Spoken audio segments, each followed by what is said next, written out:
Alright, hello everybody, welcome in. We are back with some more Star Control 2. So, last time we kind of explored a bunch and really didn't make too much progress. We did get the Orts, an alliance with the Orts, so we do have that. We got the ships. Yeah, we are very close to finding the Elu. We found the star that disappears, so we just have to wait for it to appear again. And we will, we'll search that star and find where they're at and see if we can get alliance with them. And then we're gonna find the droid. What we think I was trying to do last time was trying to find the drone. Find where they're at, take care of that business. And then we'll head back home. Because we need more fuel. We're going to be low on fuel by the time this is all said and done. And we're also going to talk to the Melanorans. Because we have a whole bunch of life forms. So, okay, all kinds of good stuff could be happening here. Yeah, 550 per kill, yeah. Also, it also eats up your crew, too. But yeah, we eat up my money supply, too. But they're annoying. They are annoying. But yeah, welcome to the stream there, Dr. Goa, and Horns fan, and Spurious. Good to see you all. And welcome everybody else who is lurking here today. So yeah, let's get going. Yeah, let's play some Star Control 2. Alright. Alright, tell me later. Okay. I'm sure there's plenty of times where people yelling at the screen of things that I'm doing. Okay, let's go over to the other scene here.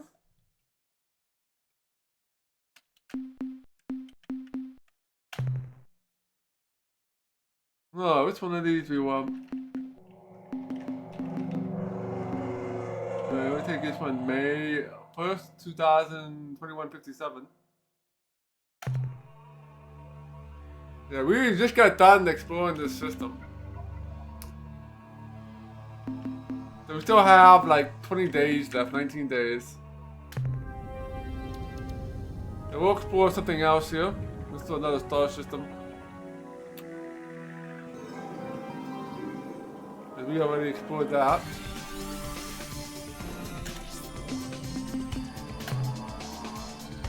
Oh, so you can kind of get the picture of who's still around.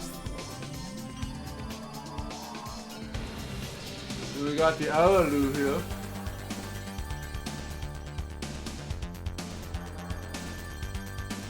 I guess the next closest star is going to be here, so let's go here.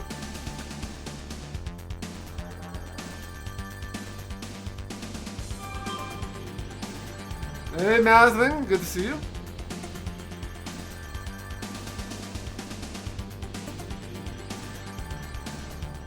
I'm gonna go there, and I'm gonna take a quick look at the map. So we're gonna figure out where the droid is at, the drones. We already visited the Musgrove, and we did not find the drones at all. They went to Zeta, up here maybe? There's Corby. Red star up here too. Alright, so maybe one of those, maybe one of these. Vega. You got Beta Corby, might be this one. This is like on that same destiny path that I was given. Oh, we're already up here. And my guess is it's one of these stars here. In the upper quadrant though.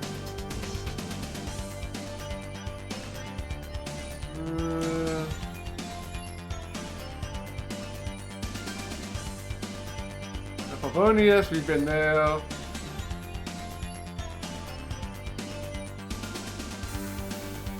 Pegasi. Interesting. And I probably want to visit those stars.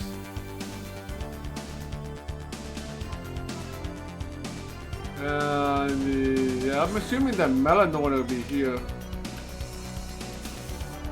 We can visit them a little bit later though. Let's go here.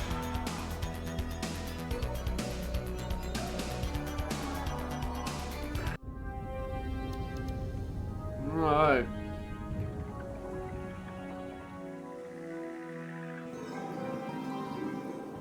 We gotta watch out the time here, so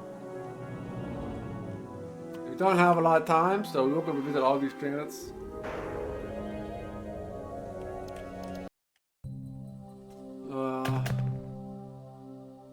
Yeah, no good minerals. No biology. I believe this is a gas giant. It is not a gas giant.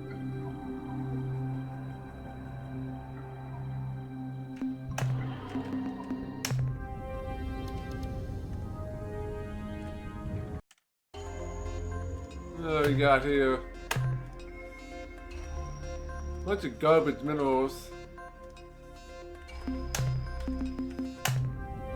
Alright, hey, it's a comic dude, good to see you.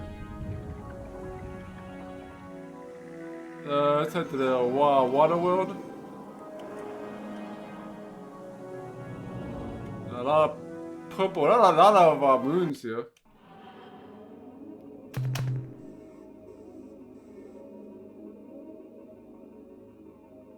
Yeah, that's pretty much what I've been doing the last like couple of streams, right?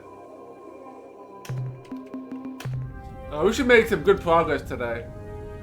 Because we know where the Arlu are at. And I have a fairly good idea where we're gonna find the drones. So I'll take care of those two alien races that we can finish things up with.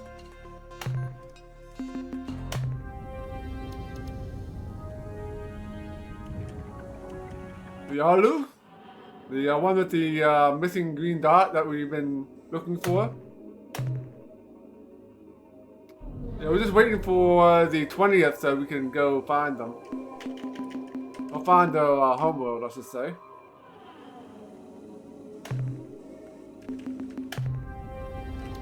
Nothing here.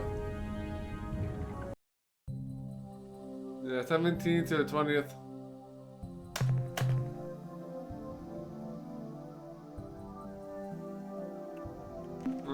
Nothing here.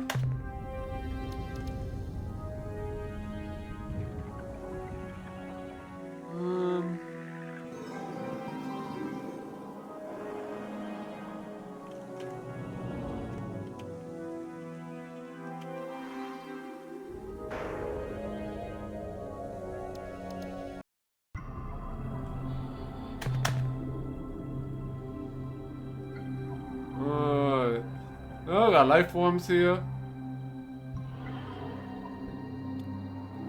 That's save.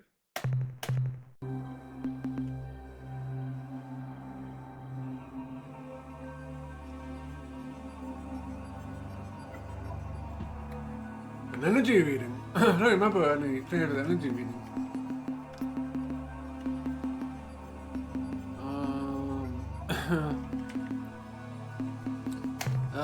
Let's go and see if we can take these life forms without taking too much health loss here.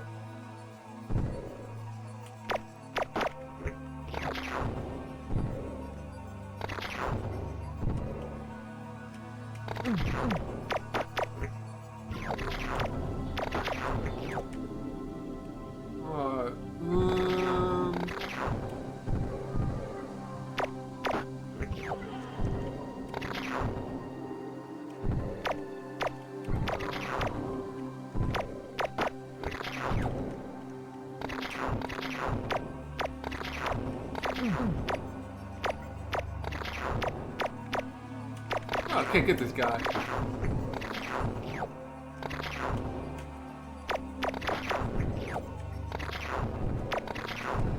Alright.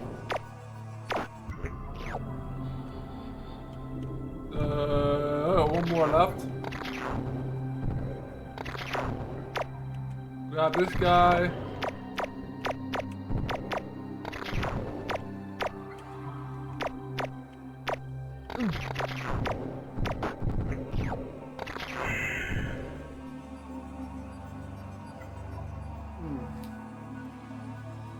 Okay.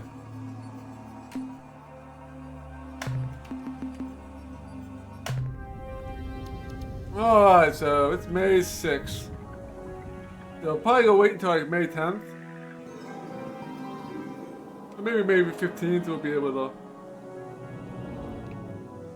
leave, look at the green one inside this small little green thing here.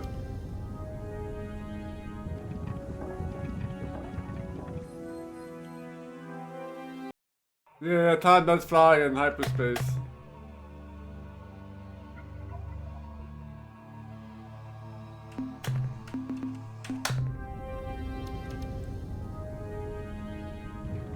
But we should have enough time. It shouldn't take them more than like 2 or 3 days to get there from here.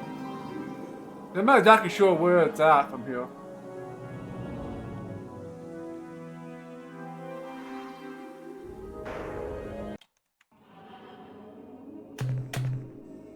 So I wouldn't know exactly where to go.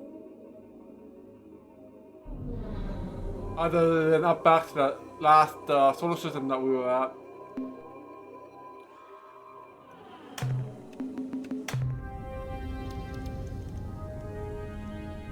Which we'll probably do after we visit this planet. Or moon rather.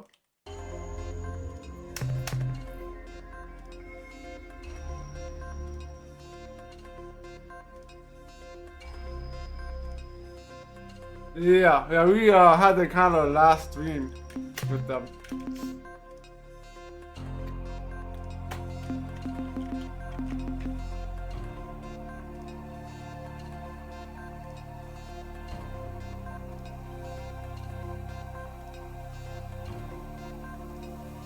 Well, that's interesting. Yeah. I think that's all the planets here that we've, we got one more. We have time to visit this. This could be a radioactive planet. Just Chrism.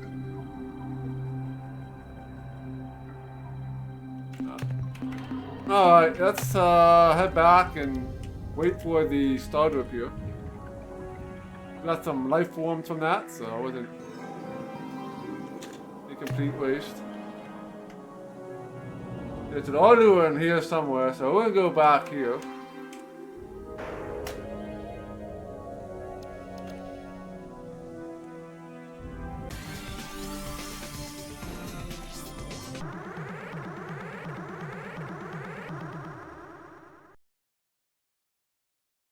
Who are these guys? Ah, our human friend. Oh, these are the audio, Let's right? chat a while. It has been so many years since I last visited your Earth. So long since I glided across your open fields under the light of a full moon. Tell me of Earth. Tell me of what I have. Oh, I forget myself. How silly. You were born on the distant world Unzervault. I have visited there much more recently. Hey there, Amberzine! Welcome to the stream. Can you give us any more The information? Mycon change and reform worlds with their deep children. These changes affect others, unfortunately. The fate of your world and your heart relate to these matters. No, I didn't tell you where they're at. Farewell, child.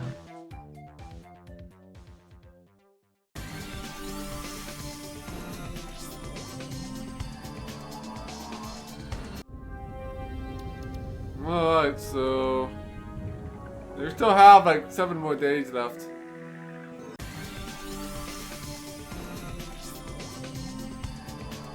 I'll hear the Alu coming again.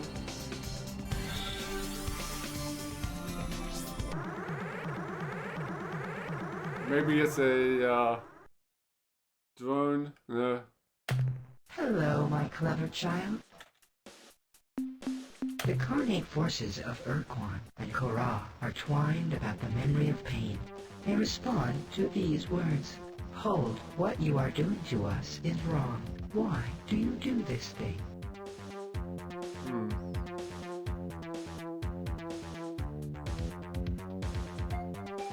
Let's write that down. Might be something we can use against them. Hold.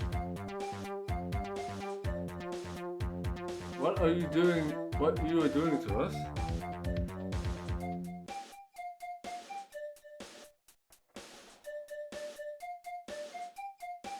Is wrong.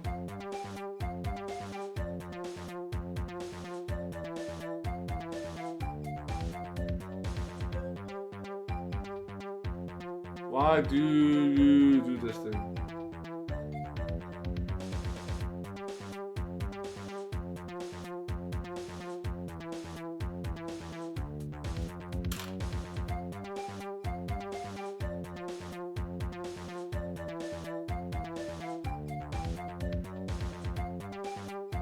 Alright.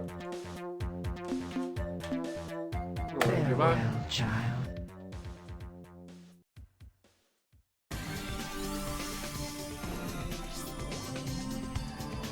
What Alu or is this the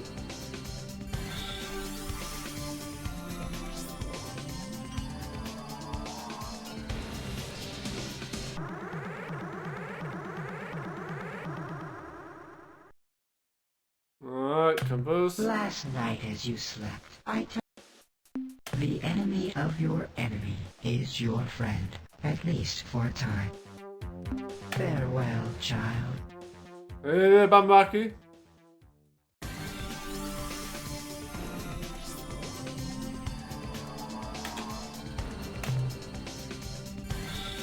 Alright. Alright, there's the star. This is where we need to go.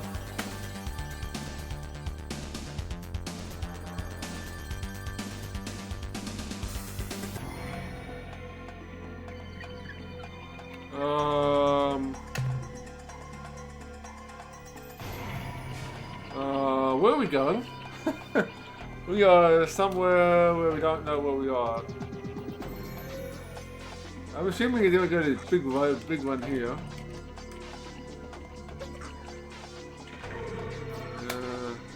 The great one.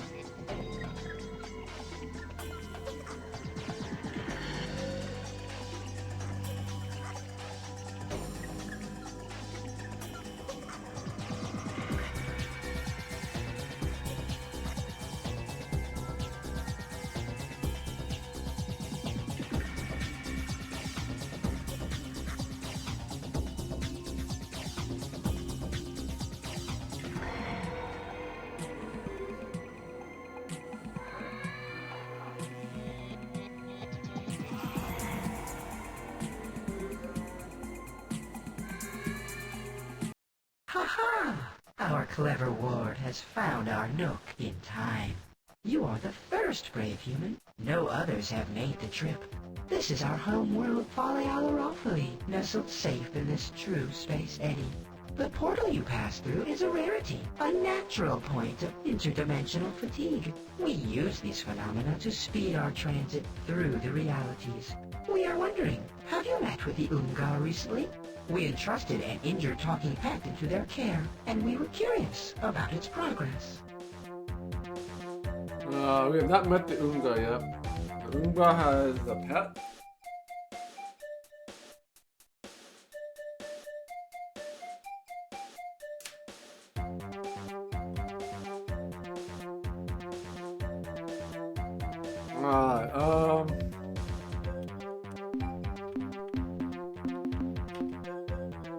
What did happen at the end of the war? Forgive us if we forget the importance you attach to such events as this. Our context is infinitely broader than yours in scope, both in space and time. Nevertheless, to please you, I shall try to recall. Yes, now I remember. Here is the sequence. The Urquan fleets have moved through your solar system, and you are defeated. Your people make the choice not to fight with and for the Urquan. A shield is cast about your world. Your people are now safe. This makes us happy. The Armada departs your star system and moves toward the remaining Alliance members. Ourselves, the Cyrene, the Yehat, and their adopted Shofixti. The Yehat and Shofixti withdraw to Delta Gorno, but they do not permit the Cyrene to follow. We are content with the flow of events and leave the area to return here. From our perspective, this sequence of events ends here. Alright. What about the Urquan? What are they up to? Soon after the Urquan defeated the Yehat and imprisoned the Cyrene and Beetlejuice, their siblings arrived to initiate the doctrinal conflict. This battle continues as we speak. So what exactly have you been doing on Earth? You desire honesty. It is given. We have visited your world for many thousands of years into your species' past. We have changed things, made modifications. Oh, he says you have much to give my people. Can you be more specific? As you know, we live in a dimension adjacent to hyperspace, which we call quasi-space. Our ships move between these dimensions through weaknesses in the interdimensional fabric. Although many such weaknesses, or portals, exist which lead from our dimension, quasi-space, to various locations in hyperspace, there is only one naturally occurring portal, which will transport a ship from hyperspace to quasi-space. We therefore find it convenient to generate our own portals artificially, with focused dimensional fatigue rays. As a sign of our long-standing relationship with your species, we would happily fit your vessel with a portal spawner of its own. But your ship is so massive, our units would be ineffective. However, we suspect you may find a sufficiently powerful warp pod, the key element in a portal spawner, in the wreck of the Urquan Dreadnought on the 7th world at Alpha Pavonis. Bring that warp pod back here, and we will prepare a portal spawner for your vessel. Alpha Pavonis. I think I've been there already.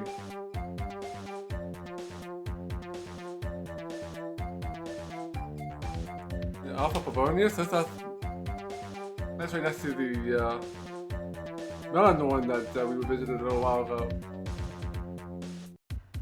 Okay.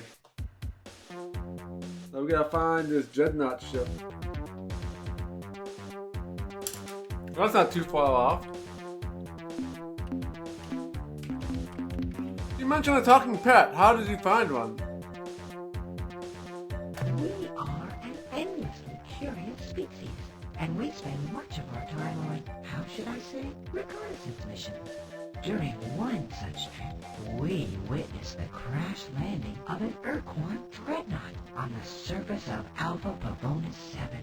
Normally, when an Urquan vessel is disabled, it automatically engages self-annihilation circuits to prevent other species from learning the Urquan's technological secrets. In this case, however, these circuits must have failed. The Dreadnought did not disintegrate on impact. We landed to explore the wreckage, and were amazed to find a survivor, a talking pet. As you may know, the Urquan use these non-sentient creatures for the task of interspecies translation, a task the Urquan find ultimately demeaning.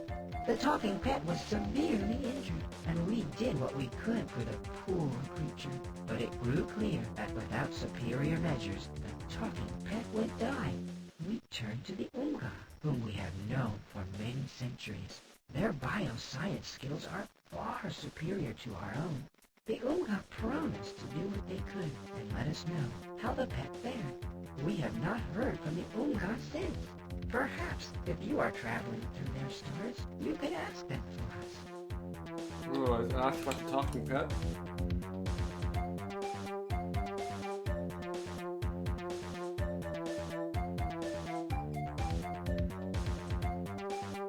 I don't know if they'll talk to us because they're the enemy, but... Alright.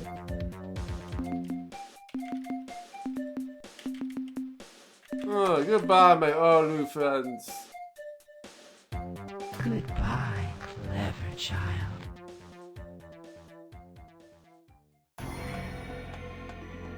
Oh, so how do we get back out of here?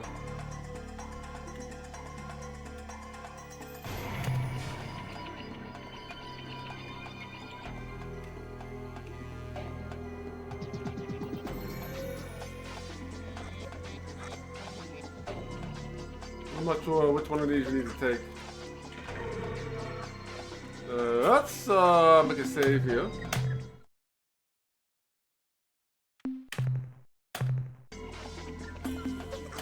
I'm not sure if it matters or if I'll take the same spot.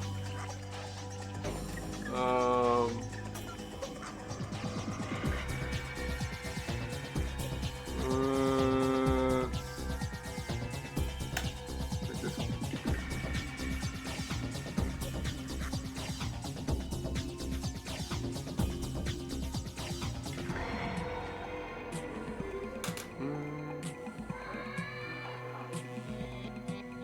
I should take no fuel.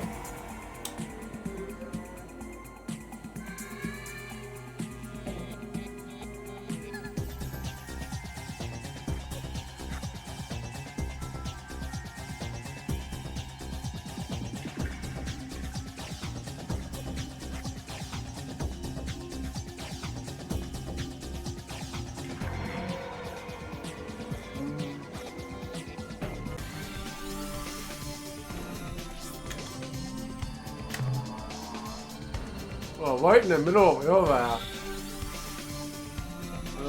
We do not want to be here.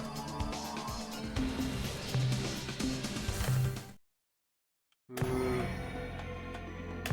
we're gonna have to find the right one to take. Might be this one up here.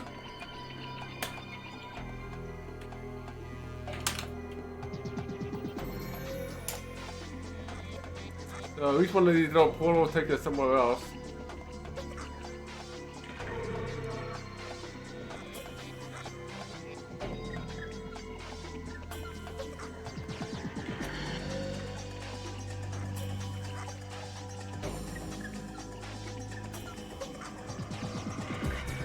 You have to, yeah, but eventually you're gonna have to map it out.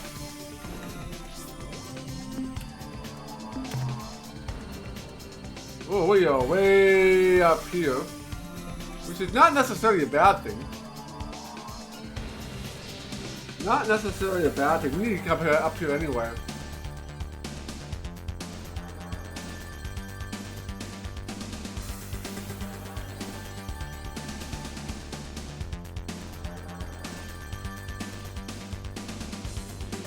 We got Gamma.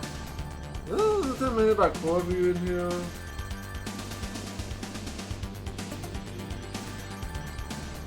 No, it's not good. Corview. Got Gamma. Vega.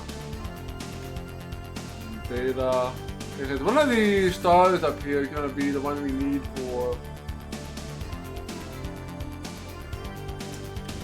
the drone, I think. Oh, let's go here. So we're gonna have to travel back down manually, which is fine. We should have enough fuel. If not, we can visit the mountain ones. This would be a mountain one sitting around here somewhere.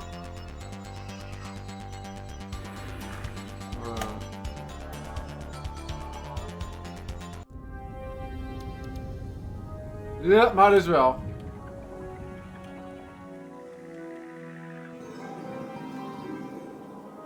We'll have enough credit to buy fuel, so I'm not too concerned about that. Cause we got a lot of life forms.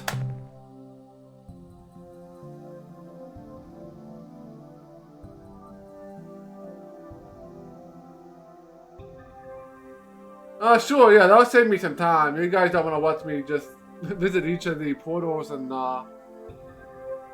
figure out where they go.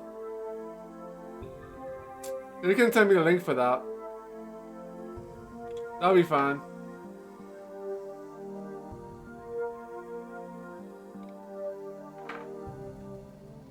No, no, avoid me having to create a spreadsheet, right?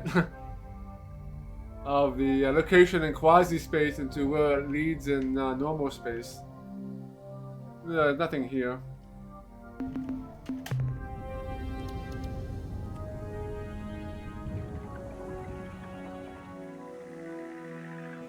Oh, a lot of green planets. That's a good sign.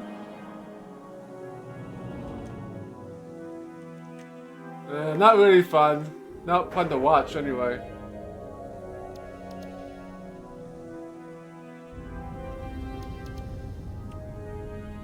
We sit there for like half an hour, just mapping out where they're at.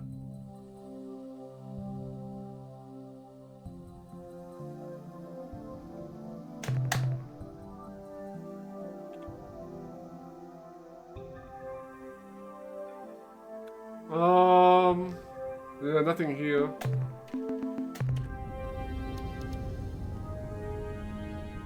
Hey there, Parallax. Welcome to the stream.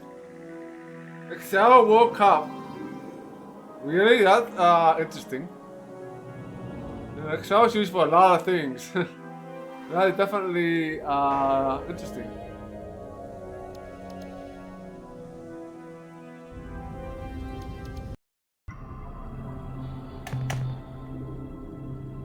And then minerals. All these green planets, and there's not even no life forms on any of them.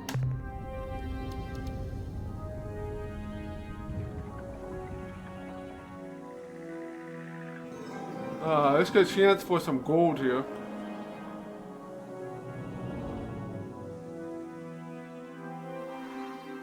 Yeah, I just want to see where the coordinates go. I don't really need like anything else. Lots of green stuff.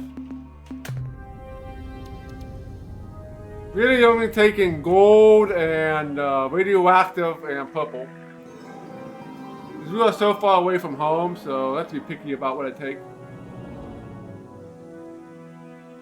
And money is, we don't need much money anymore, other than for fuel. And potential upgrades that we may need to get once we get all the upgrades from the Melon one. Other than that, we don't really see need for money. I buy ships too. But so far there haven't been any ships I really want, so. So there is nothing here and Gamma Curvi.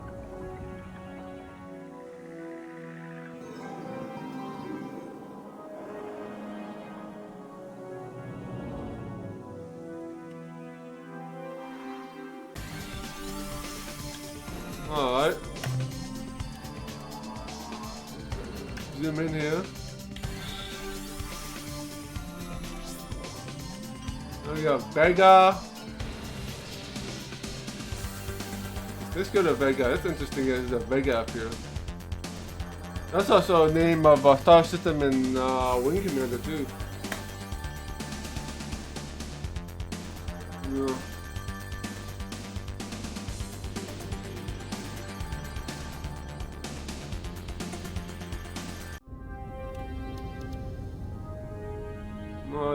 Okay, doesn't seem to be any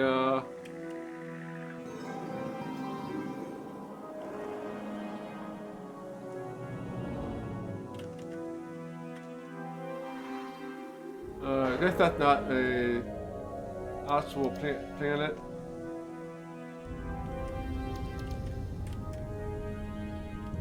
Right, this one's an actual planet.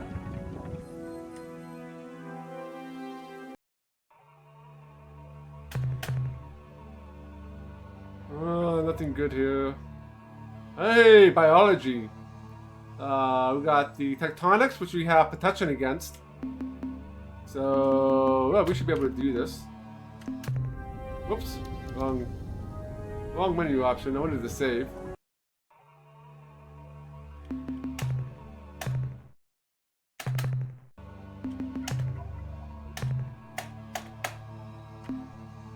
Alright, that's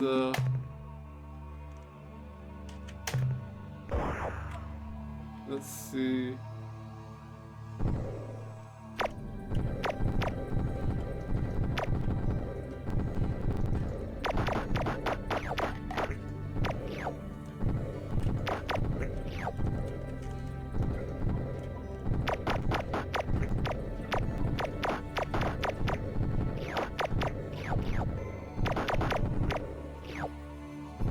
it's all coming to me.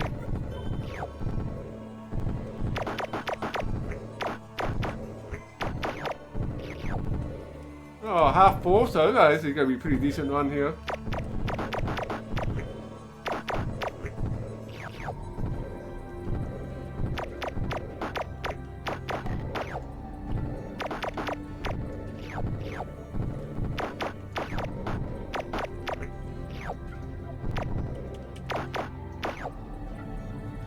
Yeah, if I was not immune to life forms, then that would have been death.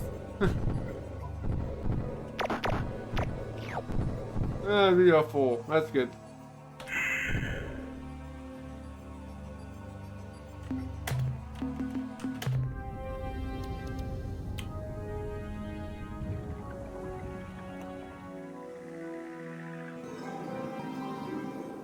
There's probably nothing on this dead world, but we'll check it out anyway.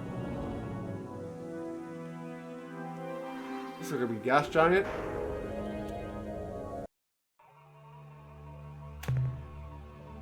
Yeah, that's a gas giant.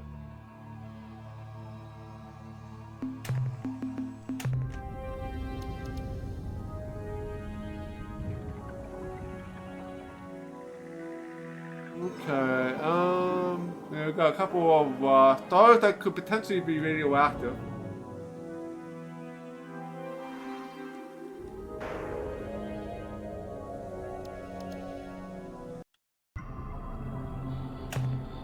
I haven't seen too many radioactive worlds up here.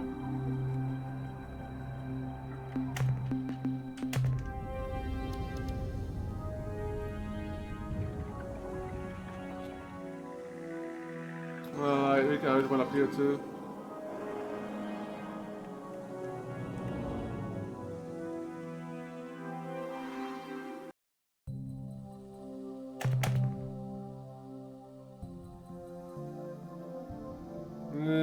Nothing here. I really should visit the mountain one. Because the next upgrade I get is the one that protects against lightning, I believe. Which will also help with getting life forms.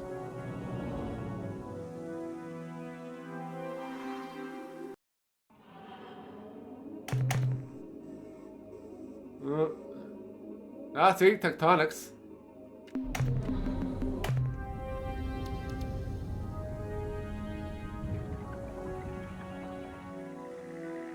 Nothing cool on Vega. Unless this planet has something cool.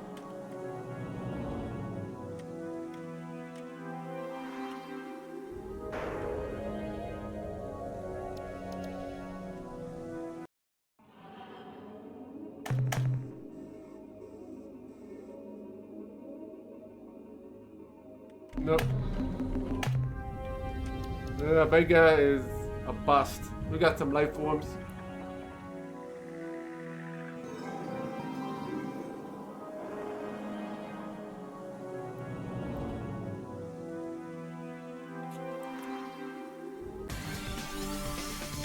Alright. There's not too many stars here. So we got the beta, what's up here? Zeta. Let's go to beta.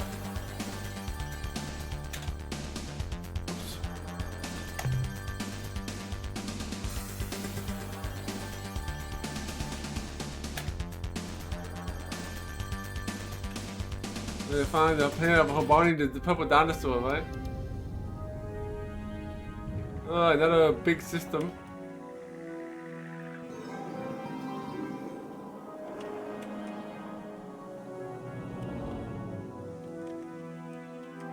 Oh, look at that. We see the portal guys leaving.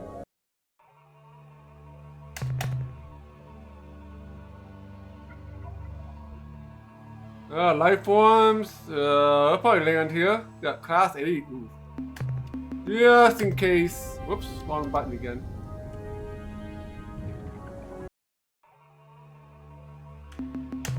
Let's save here. I'm not sure if there's the infinite protection against earthquakes or if it's just up to a certain level.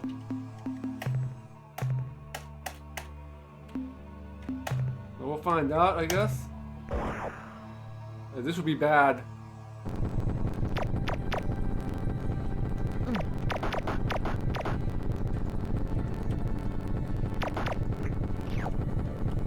Took some damage.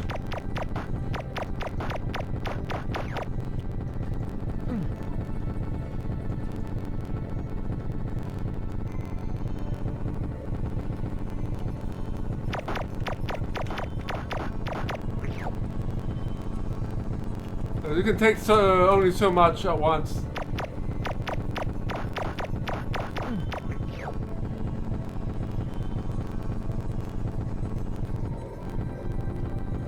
It's like you keep moving, you don't take any damage.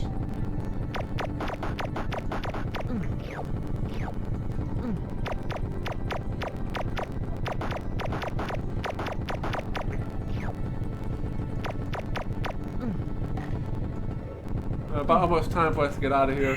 We're full anyway.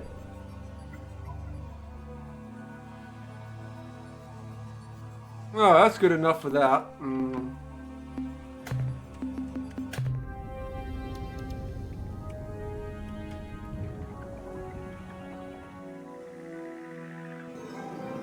Yeah, we got some sweet alien DNA. Oh, it's... That's the green guy up here.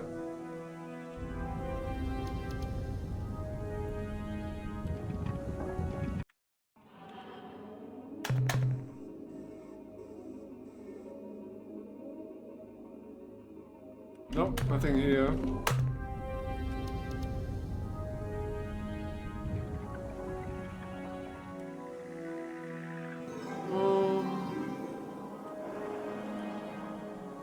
Oh, nothing in there.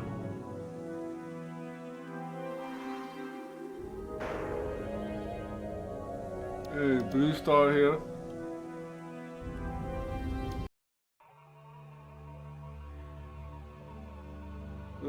Poaching aliens. Alright, there's no law against that.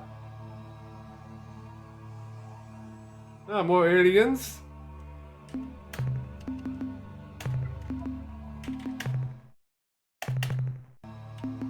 Let's go.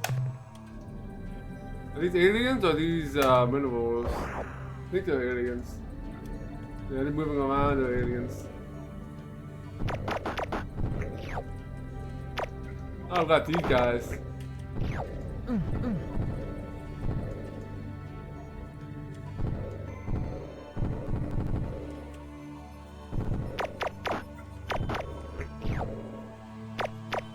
Oh, I got these guys. I haven't caught one of these before.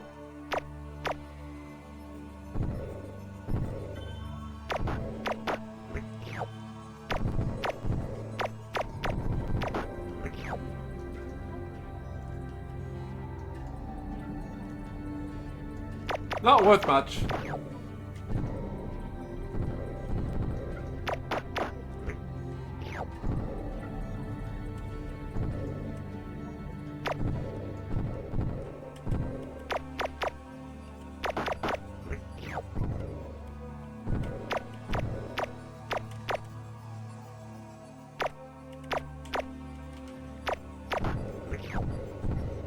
Oh, I got one more left. There, go grab this guy.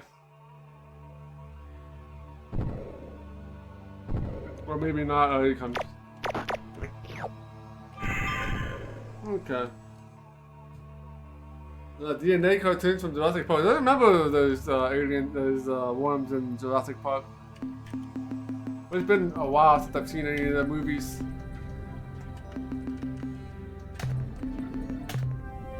Oh, lots of alien life forms here. It was loudly take.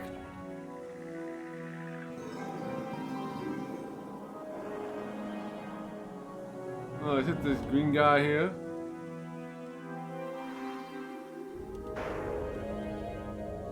Clippy, yeah, definitely looks like a lot like Clippy, right?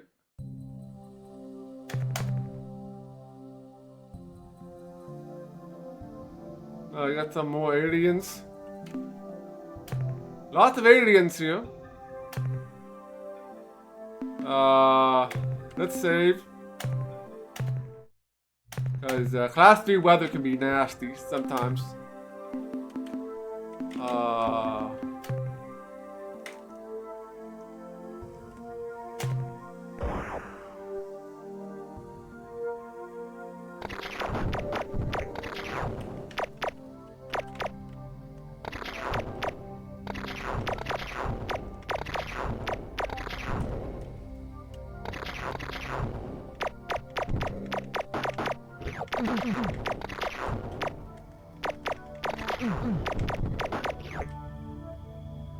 Oh, just about full.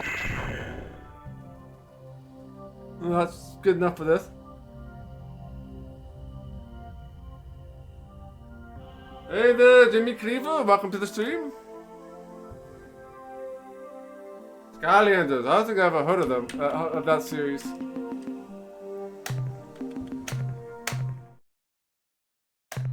Alright, let's navigate. Yeah, no. There's some drones in this system, but I haven't found any home planet.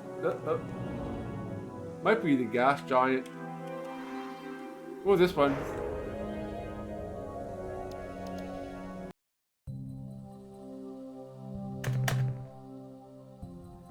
Ah, console thing. Yeah, Starflight is very, very similar to this. Very similar to this. Kind of have the same concept of exploring the world and trying to figure out the mystery of the universe.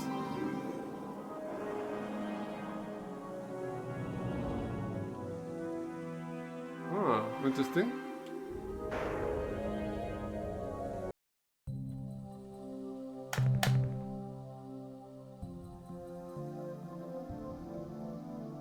Yeah, we did play Starflight 1 on stream like last year. Yeah, Starflight 2 is on the queue where we played eventually. Maybe next year, maybe a year after. Depending upon how many games I get through. Oh, that's just the gas giant. Hello, visitor. Oh. We are the Slylandro. I am content to hover, a Slylandro speaker. Your presence here fills us with excitement. We have gotten so few visitors over these many drawn. We hope you can stay to talk with us for a time.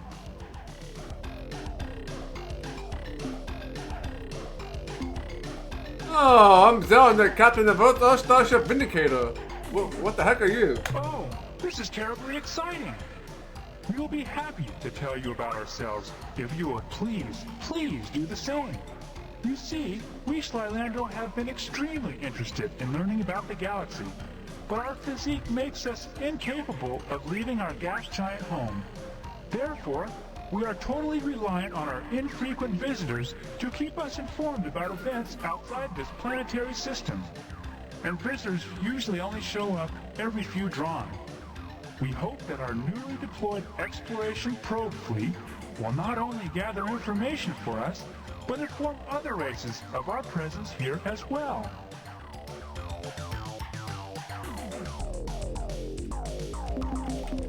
Oh, probe? What probe are you talking about? You know, it's funny. We hadn't heard from the outside galaxy in a whole Journalista. And then the Melno may come by and sell us a probe. And just a few hundred rotations later, you show up. Oh, the probes? Right. Well, like we said, just a short time ago, a race called the Melno stopped by. They said they had acquired some information revealing our existence, and they wanted to study us, if we didn't mind. In fact, the Melno said they would pay us for the right to do so. I guess they are biology nuts or something. Anyway, in exchange for our information, they gave us a probe vessel.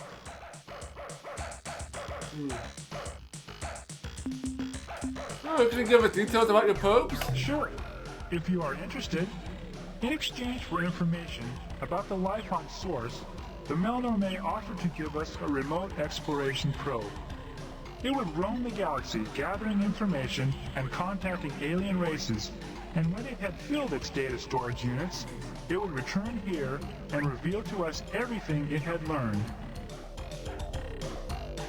Then why do your probes attack our ships?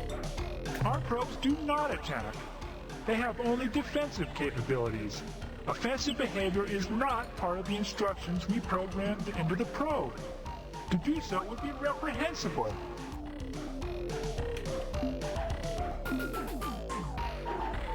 Can we talk a little bit more about the probe program? Sure. What would you like to know?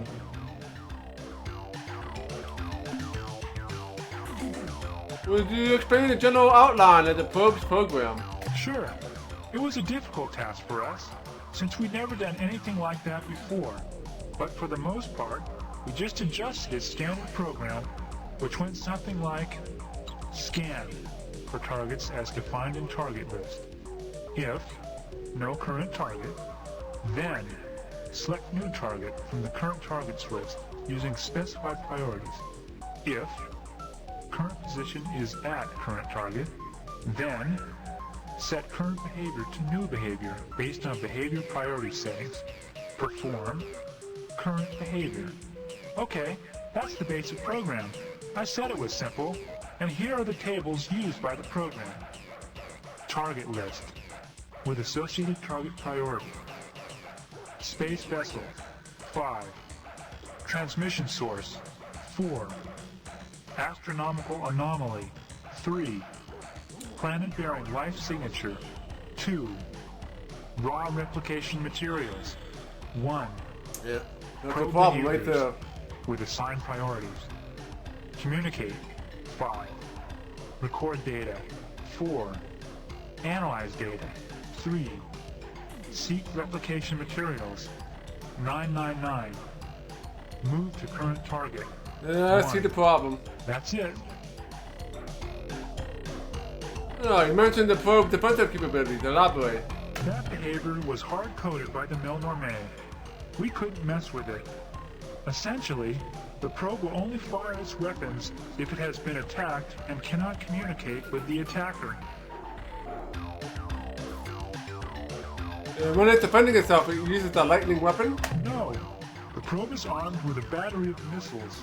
It doesn't use its electrical discharge device in combat. What missile battery? They always attack us with lightning bolts. That's impossible. It's inconceivable. The electrical discharge device is used only for breaking down raw replication materials into their component compounds for easy gathering. Okay.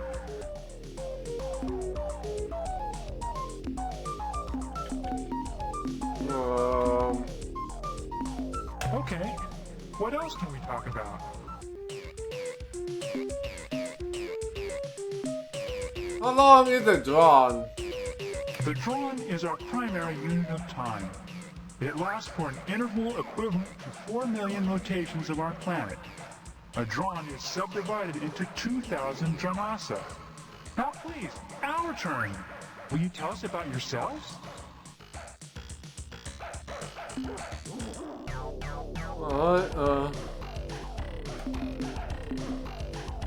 Our primary objective right now is to free ourselves from the evil Orquan. The Urquan?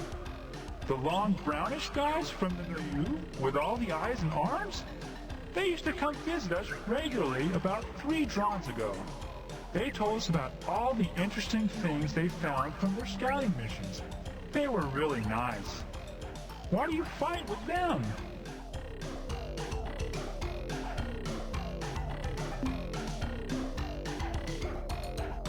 I think you're confused. Those aren't the Orquan we're talking about. Ours are green. But the Urquan were such good guys.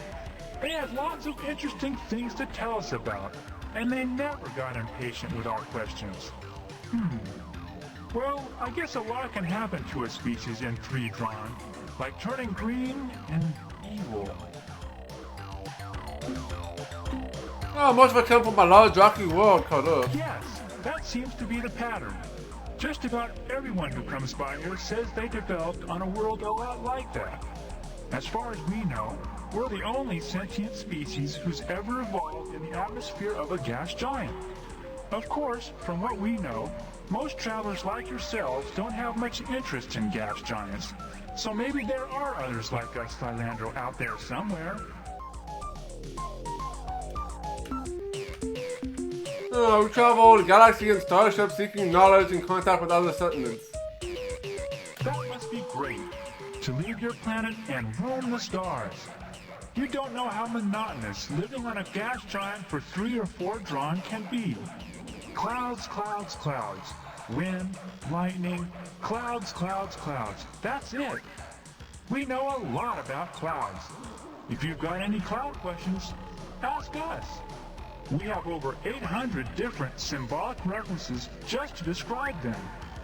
Most of the time, when we aren't eating, we hover around and talk about what the clouds look like.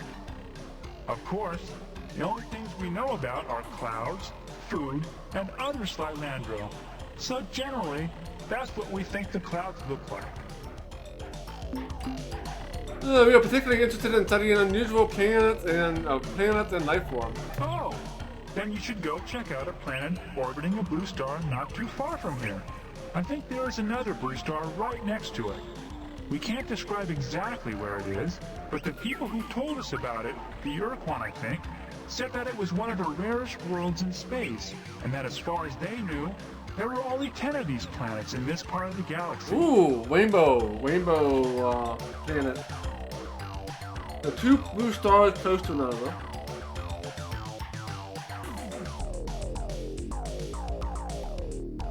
Alright, so look at the star map.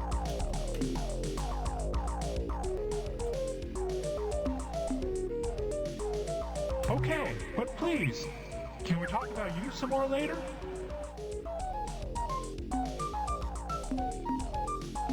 Is that it? The probes can't do anything else? Oh yeah, how could I forget? This is the really neat part. The probe was self-replicating. When it wasn't recording data, it would pulverize rocks and stuff, then suck in the debris. When it had enough raw materials, it would fabricate a duplicate of itself, which could self-replicate too. We expect the first probe to return in a few hundred rotations, and then we should see an increasing number thereafter.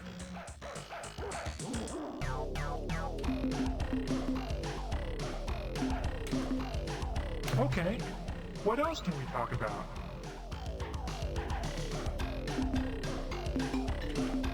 What are these glowing bits inside of Oh you? my, I forgot. You creatures see in the visual range and can see we can't see them. What I mean to say is they are, we use them when the male and the female, well look, I'd rather if you didn't ask about them, okay? Especially not in front of Soul and Plummet. She's shy.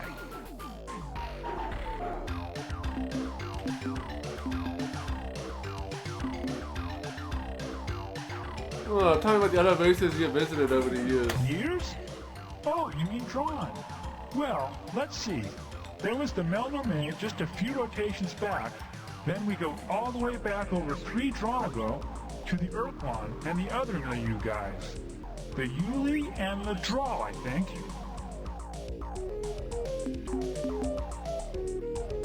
The Mulu? Who are the Mulu and who are the Draw?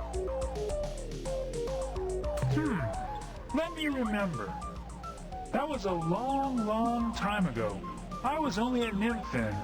Oh yes, that's it. The sentient milieu was a cooperative association of sentient alien species. The Yuli, the Draw, the Taelo, the Mailman, the Foz, and the hercxena, who lived across a wide section of the galaxy. They talked with us fairly frequently for almost half a Drawn. Then suddenly, the visit stopped, and we haven't heard from them since. Were there any other visitors besides the Malnorms and the Malu races? Yes, there was another race, a highly sophisticated species of shaggy giants who made repeated trips to our world over a period of several Drawn. They even installed a broadcasting satellite in orbit around our world, which let us talk with them whenever we wanted. They were called I'm sorry, I can't remember their names. It was a long, long time ago. That sounds like the precursors. What else can you tell us about this race? I wish I knew more of the information you seek, Traveler. But we last saw the Shaggy Ones just over 39 drawn ago, and very little from that era has remained intact in our history chants. Hold on a minute. Let me consult with Associates Joyce Lifting and Solid Plummet. Joyce Lifting, who has a better memory than I, recalls that the Shaggy Ones were described as being worried. They were always hurrying from place to place, seeking knowledge as though they were in a desperate search for some important secret, some answer to a question that they never shared with us. Solid Plummet remembers that the last time the Shaggy Ones visited our world, they came aboard a great circular starship, one even larger than your own. They had discovered their answer and were leaving to go somewhere, and they didn't tell us exactly where somewhere was.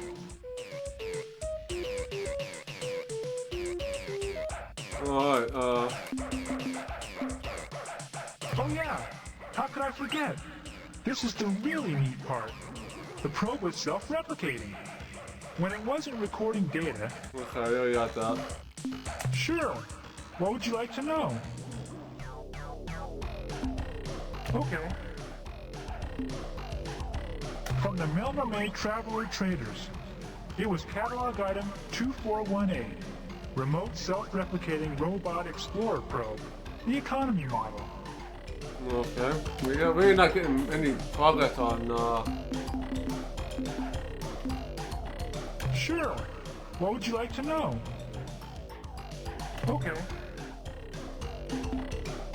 It was sent on a 500 rotation mission to seek out new life and new civilizations, to boldly go where no catalog item 2418, remote self-replicating robot explorer probe, had gone before. ha. Why did the Melnorme tell it to you? The Melnorme traded it to us for data on the life on source. They said the information was unique and was worth, I don't really understand their units of exchange. Something like 10,000 dots or something like that. Fortunately, that was exactly the price of their catalog item 2418, Remote Self-Replicating Robot Explorer Probe. Can you explain the probe's replication ability? Well, we're not hardware people, so we only know the theory. What happens is that while the probe is exploring space, whenever it's not doing something more important, it hunts for asteroids and similar space junk, zaps it into its component parts, absorbs the debris, and when it has enough raw materials stored inside, it manufactures a perfect replica of itself.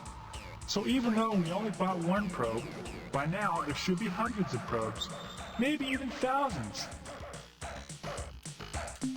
How long ago did you get this probe? 200 or 300 rotations, I guess. Sure. What would you like to know? I'd be glad to. You see, the probe has the capability to seek out raw materials, process the raw materials into component compounds, collect the compounds, and then, when it has a sufficient supply, it can build a duplicate of itself. We decided that since we had only one probe, we should change the replication priority and crank it up so that there would be more probes sooner. What priority did you assign to replication? Well, the factory setting was 2, in between movement at 1, and analyze data at 3. I told Joyce Lifting to set it a bit higher. Let me ask him what he set it to. Oh, my. That was a bit extreme, wasn't it? Joyce Lifting told me he changed it to 999, the highest setting on the dial. What is the effect of the priority settings on the behavior? I'm pretty sure the way it works is that every time a behavior is completed or interrupted, the program selects a new behavior based on the defined behavior target priorities and what kind of target is currently selected. I think a really high priority would cause a probe to focus its attention on that behavior. So your probe does destroy ships and I can prove it. No, it cannot. It is not programmed for hostile behavior. What is your reasoning? Think about the probe's replication behavior. The probe seeks raw materials and processes them in preparation for replication. Think about the effect of changing the replication behavior's priority. The answer is simple. It would spend more of its time seeking raw materials for its replication process. So what? Now, what would it do to the ship given that the replication priority is set to maximum? I don't see what you are getting at, but I'll play along with you. Like I said, alien ships are the top priority target. Once a probe scanned a ship, it would instantly move toward it. Then, when it got to the ship, it would initiate communication automatically. When communications were terminated, a new behavior would be selected and... a new behavior would be selected. And since the replication setting was set to maximum, the probe wouldn't get time to pick a new target. It would use the current target, the ship, for raw replication materials. It would process the ship, break it into component compounds with electrical discharges. Oh no! What have we done? Traveler, you must tell us what we can do! How can we stop the probes from destroying all life in the galaxy?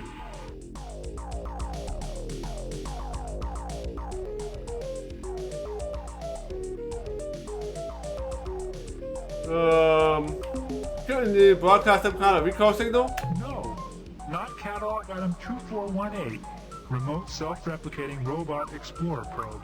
The model with the recall transmitter was catalog item 2419, and the Mel Normé said it was out of stock. I don't suppose you have some kind of mega self-destruct code or something. Why yes, there is! You're a genius, Traveler! Why didn't we remember that? Oh, there's a problem though. How are we going to transmit the code? Well, while we ponder that problem, at least we can give you the code sequence. That way, if you run into a probe, you can destroy it without getting shot at.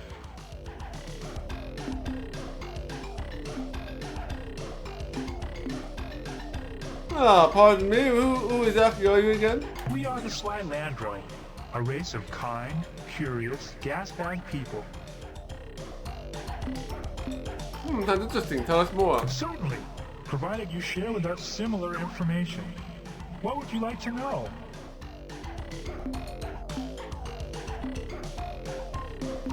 Tell us about your home, the gas giant planet. Our planet, which we call Source, has no solid surface as yours likely does. Our world is the 500-kilometer band of atmosphere in which we can survive. Below this are the depths, a dark, hostile region, which grows increasingly darker and more hostile the farther one goes. A typical feat of courage for Slylandro juveniles is to sink far enough into the depths so that the juvenile's gas bag is almost ruptured by the pressure. The tissue scars left by the trip last many rotations and are thought to attract comely mates. Above our world is void.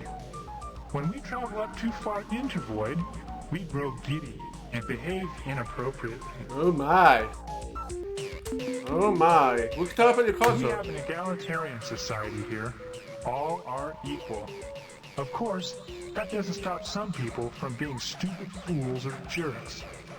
But on a world as huge as Source, where there are no barriers to restrict your travel, if someone is bothering you, you simply go somewhere else. As you might have guessed, we have no physical technology.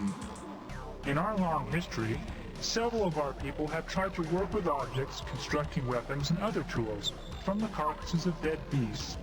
But eventually, whatever it was they were building got too heavy and dragged them down to the depths. How about your history? Since we possess no technology, we have no permanent way to record the passing of events. Instead, we use the history chants, long songs whose rhythms and patterns help prevent the introduction of error into the record. When the Shaggy Ones first arrived over 41 drawns ago, we had no words for aliens or ships, for stars or planets. Our skies are an opaque swirl of colors. We knew nothing of the universe outside Source. The Shaggy ones taught us most of the new words, and after they departed, we remembered them for the many long drawn, until ships from the sentient milieu arrived. Alright, of course. Yeah, these guys are pretty neat. Oh, tell us about your biology. Our world, which we call Source, has been home to our species for many thousands of drawn. We evolved from simpler, unimodular beings who thrive in atmospheric convection cells. At first, we were little more than mindless consumers who glided at the edge of wind walls, straining the air for small animalcules. But even then, we were social creatures who invented language so that we could better cooperate when herding food into dense concentrations. There are many hundreds of species here in Source, producers, consumers, hunters, and parasites, but so far, we are the only species here to achieve intelligence. Alright, that's sufficient for now. My pleasure. Now let's talk about you and your peoples. Oh, we already did that. Alright, goodbye, Sligo gas bags. Goodbye, human fluid sac. Alright, so now we can self-destruct them.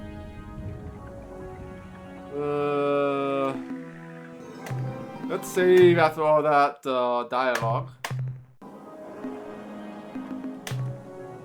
Okay, so... Well, I might as well visit this place all the way up here. While we're up here.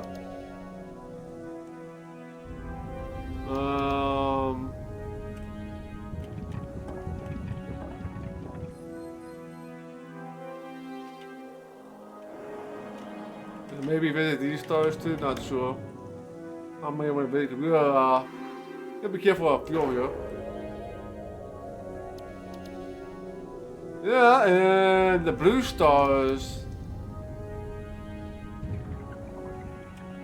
These two must be here. One of these two blue stars had the rainbow planet.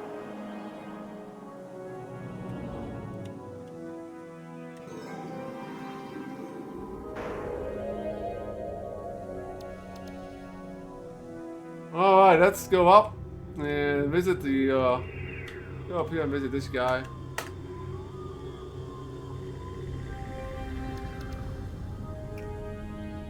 Alright, one problem solved. Don't have to worry about the probes anymore.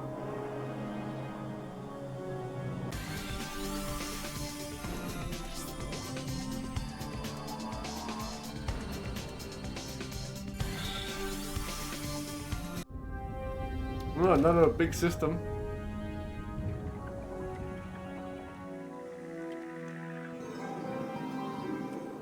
Another gas giants here.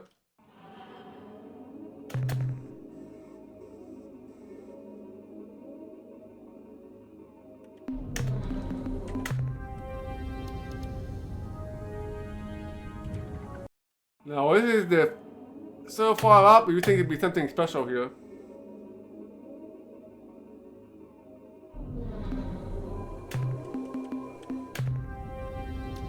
But not so gonna find anything special here.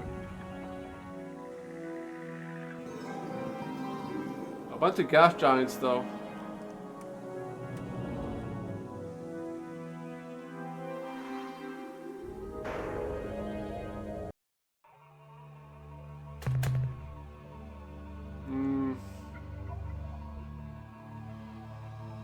Nope.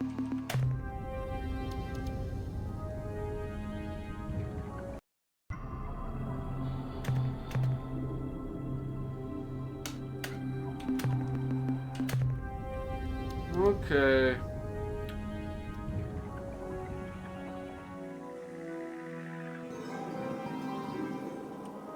A lot of dead worlds. Yeah, this solar system seems to be pretty meh. No minerals, no biology.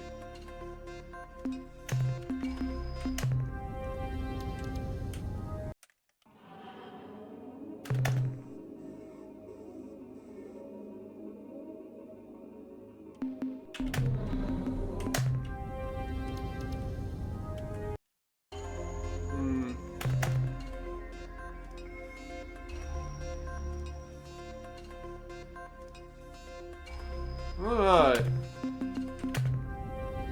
Let's go to the blue one, which is probably gonna have the best chance for anything here.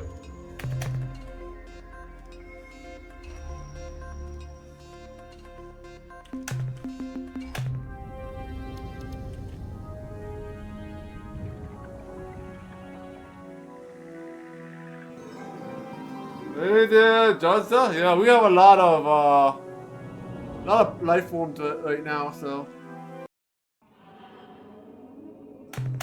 we haven't visited the mountain one in quite a long time. So we have. Hey, look at that biology.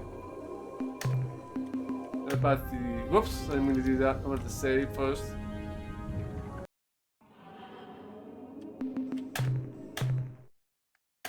I'm gonna try land here.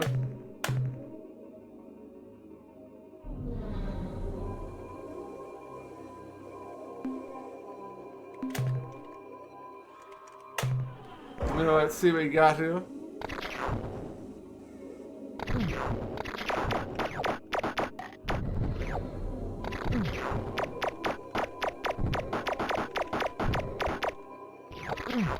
We're gonna die here.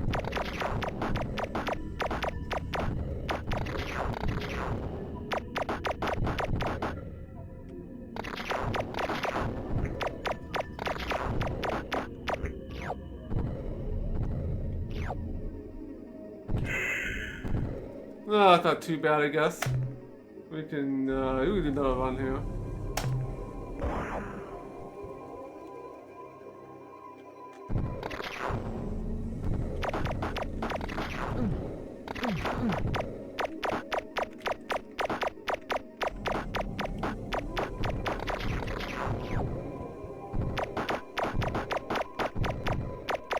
Alright, come on.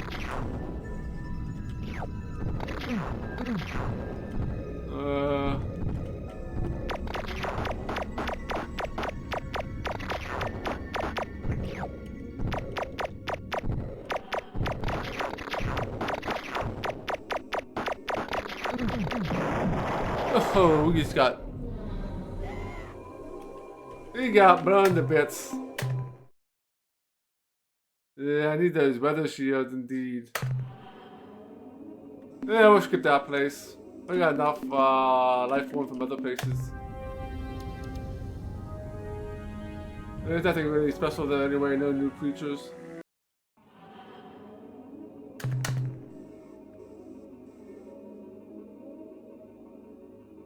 I got some biology here.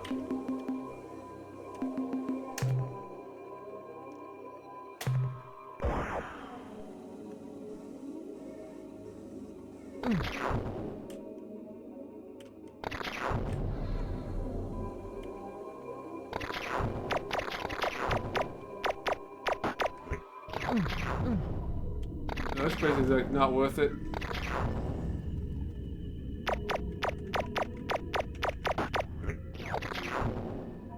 A few life forms and none of them were good and I'm getting blown to bits. That was pretty bad.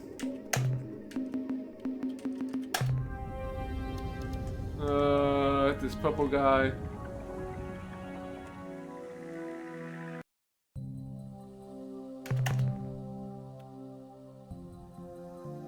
Yeah, I gotta get to a mountain one, which is not gonna be up here.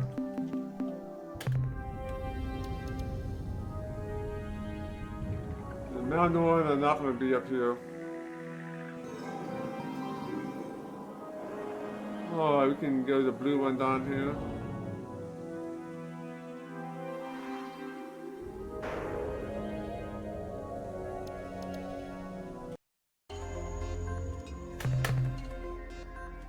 Hey, blue. Nothing here.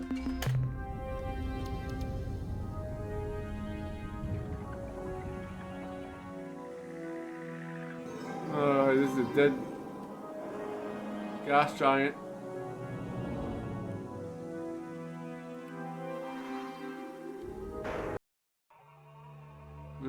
Nothing else here. Alright, that's about it for this place.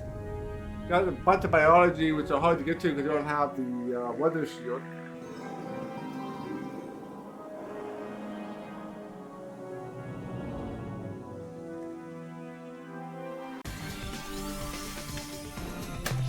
So where do we want to go now?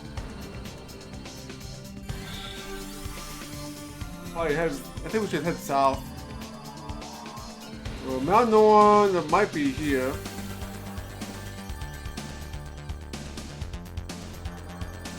Or we can visit the Mount Norn down here. The under the Mount Norn is definitely here.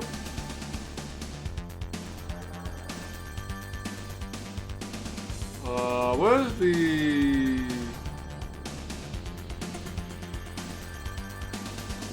It's up here, right? This is where the... Yeah, Alpha Avonius. So yeah, we got this guy to go to. And the one of these to have the Rainbow Planet. So yeah, I might as well just head down south here and make our way back. Should have enough to go. Especially if we find Rainbow Planet, we should definitely should have enough credits to get through.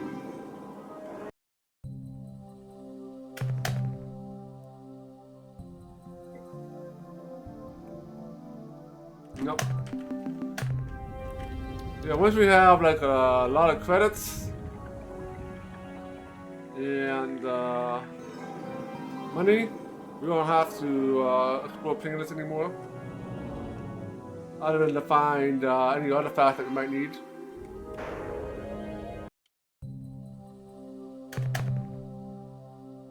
Green.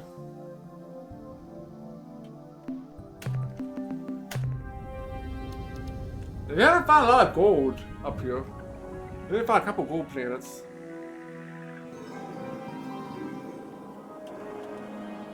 Cause we've been out here for a while and we still have room in our inventory for more minerals.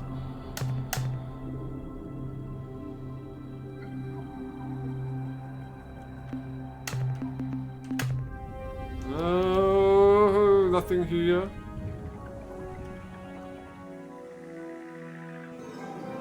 There's a potential for gold here.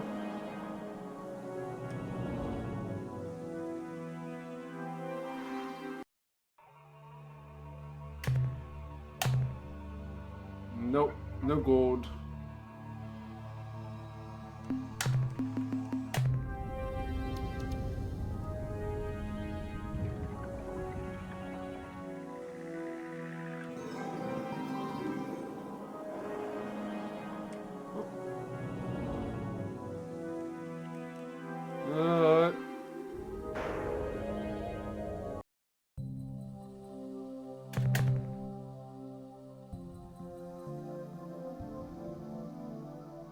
Nope, nothing here. This is bad system. We got nothing.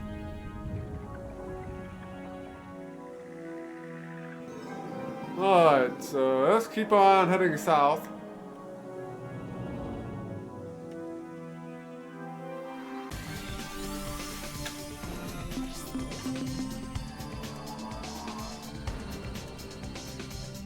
Let's navigate your star map here.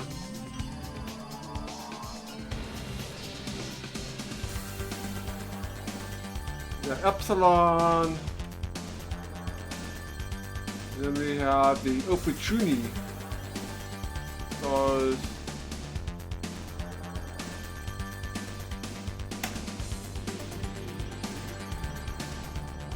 There haven't been any other alien life forms up here.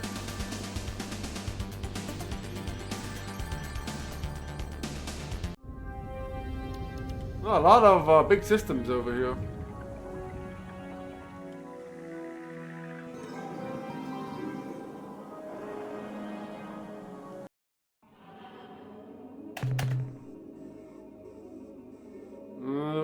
Nothing. Nothing here.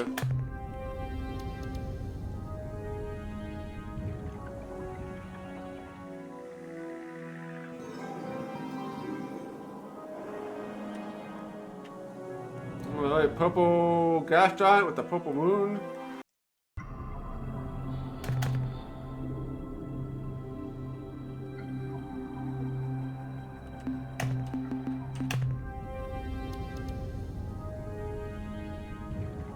Hey there, fans of Africa! Welcome to the stream.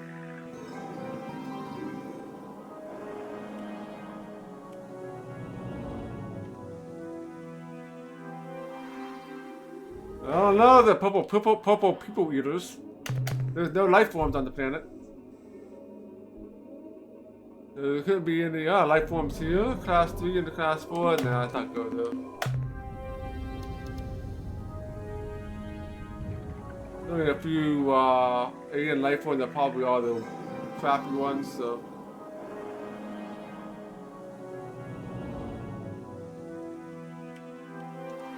Oh, I missed it. Oh, on we go.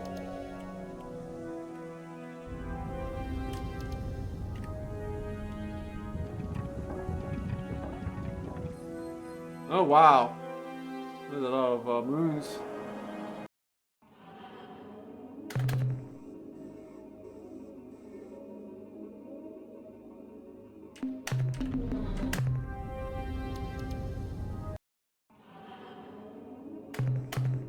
No radioactive.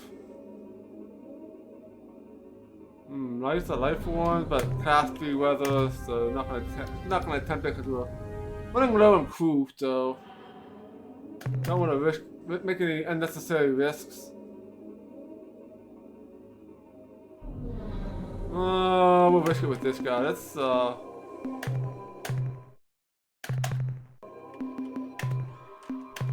lots of dudes here, so let's take a risk here.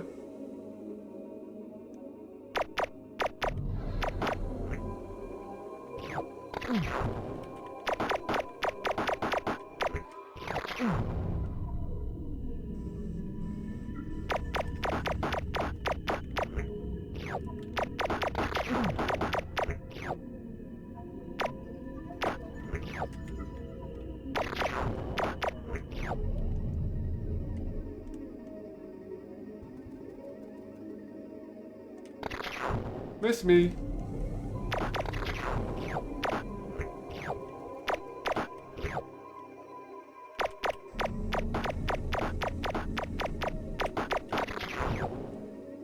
Oh, cool. That will be good enough.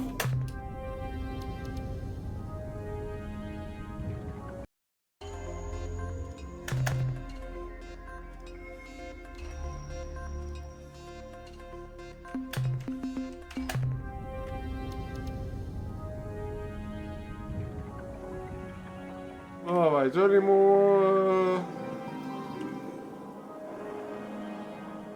There's a couple of blue stars and blue planet and red. Oh, let's take Earth.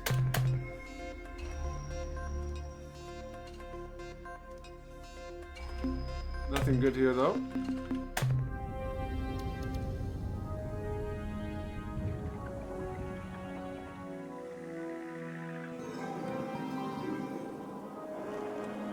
Alright, this hope this one's radioactive. We can get some radioactive materials. Another infrared.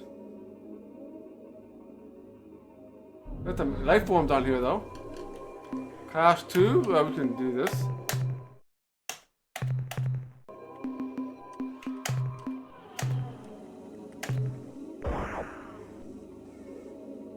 Oh yeah, lots of.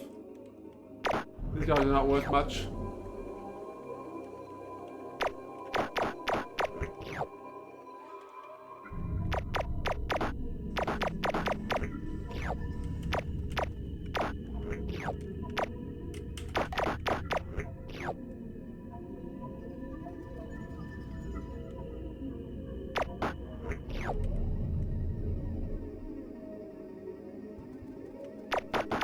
Kill the tree people.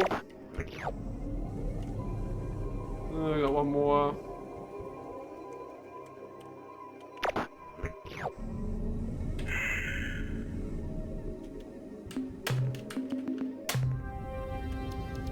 Alright, that is it for Epsilon Curvi.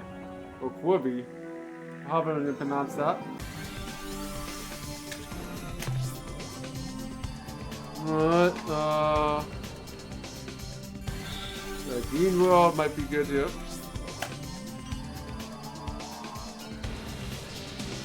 Sweet.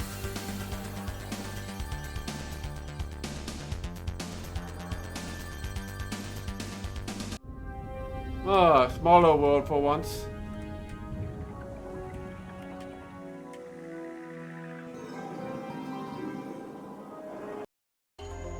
There we got here.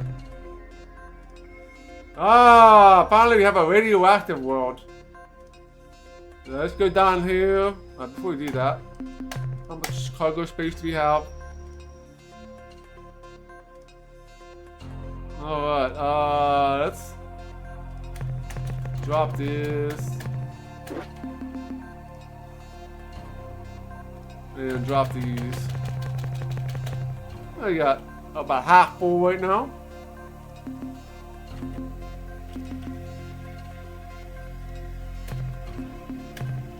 Let's dispatch and pick up some delicious minerals, or radioactive components, I should say.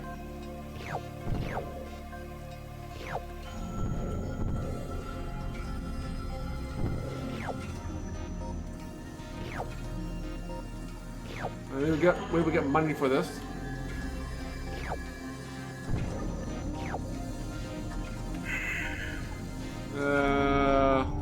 Yeah, get the last two. Might as well. I'm not really concerned about fuel at this point in the game.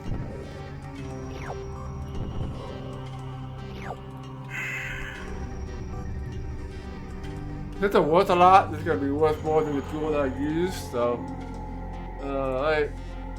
nice. That's good first planet.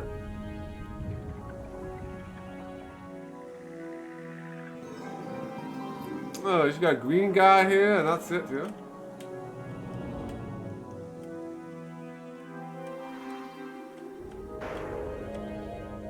Alright, that's the green one might actually be an actual planet, not a gas giant. We got biology, costly weather. Not gonna do that.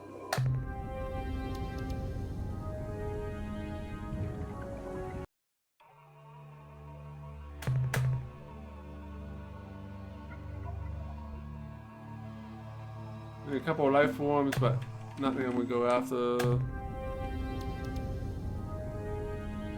Okay, that is gonna be it for this system. This is a quick one.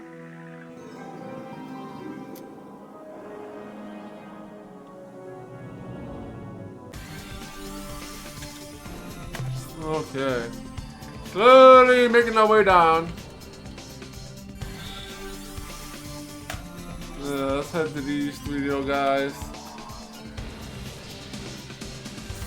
Looks like we have a probe coming. Ah, another big one. Damn. A lot of chances for radioactive over here, though.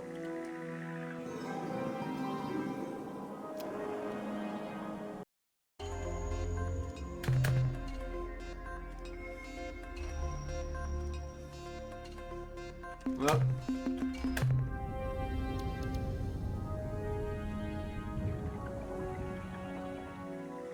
Alright, Bumaki, thank you for stopping by.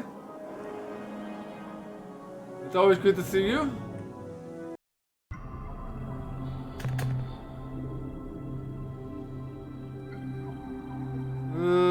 Nothing good here.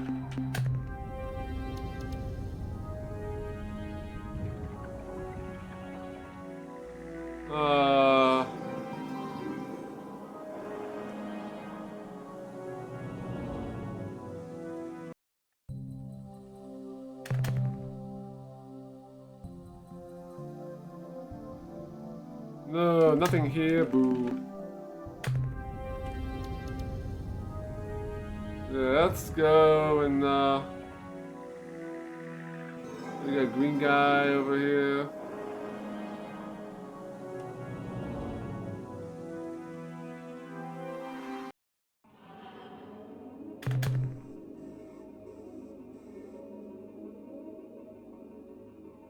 Oh, nothing here.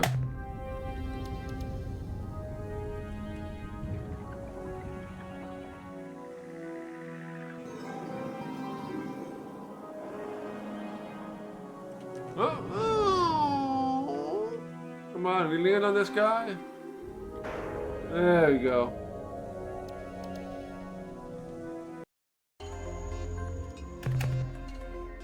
Ooh, ooh. We got purple stuff here. Yeah, purple stuff is good stuff.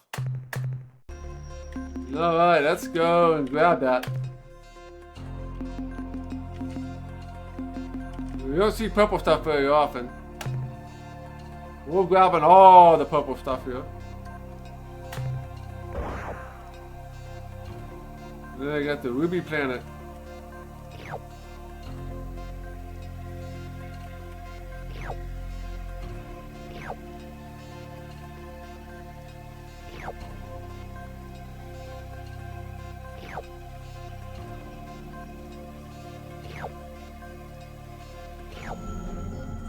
I'll save the second group for another run. These are definitely worth picking up. $25 a piece, which is the most you can get for any mineral.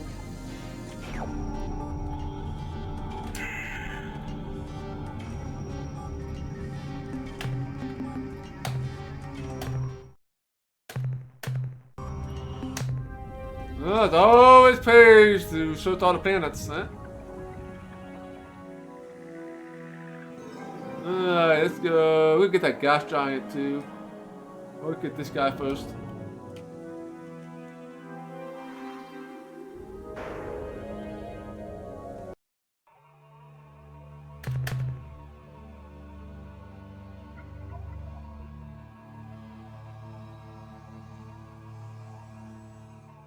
No, I don't think that's gold. That's the other mineral. Alright, let's go. We got 2 planets left, I think.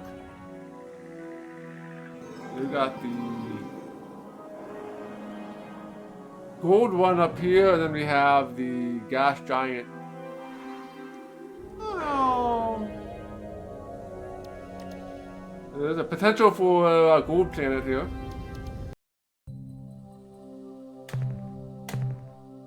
No gold.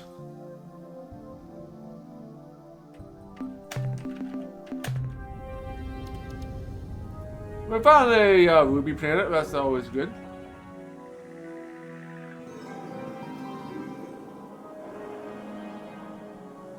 Let's grab this gas giant.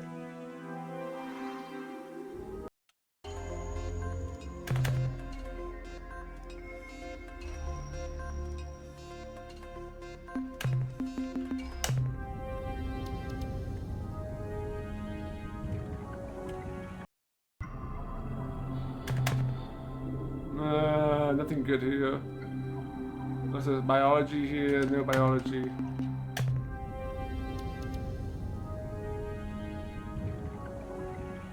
I think they are statically defined. But the comic dude would know more. I think the planets are all going to be the same every time you play the game. I don't know if there's anything weird. I don't know if any of the resources are going to be generated or not. It would be nice if it was randomly generated, because then they add some replayability.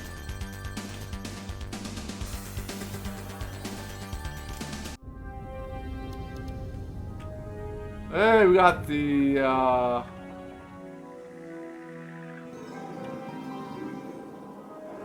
probes here.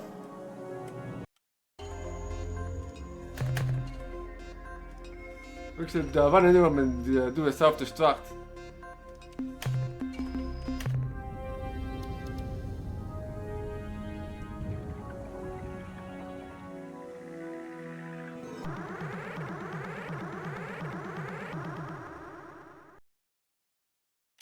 Oh yeah, get a list of every planet. Wow, somebody went through every planet to get what you get.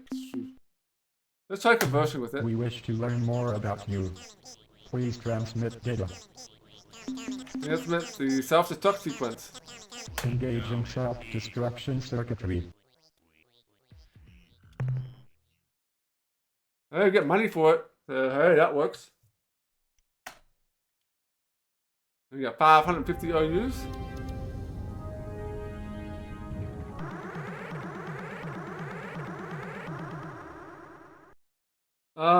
Four? Five? Chronically added all of the Star Control games to the queue. Yeah, free money. This probe is not hostile. Do not attack. No, we're just gonna set Engaging the self-destruction self-destruct. circuitry.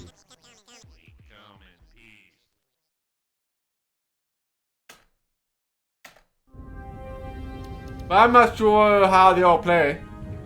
I'm not sure if there's any difference between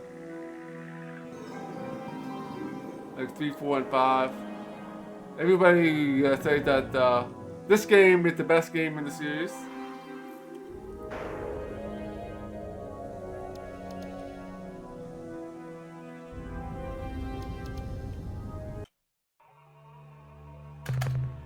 Yeah, I got $3,000. Yeah, life forms. Let's go down there. We got class 2 weather.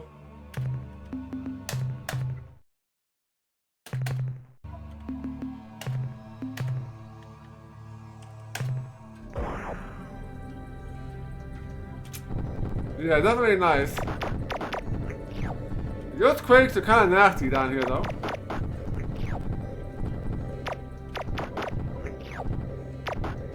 I got the little guys.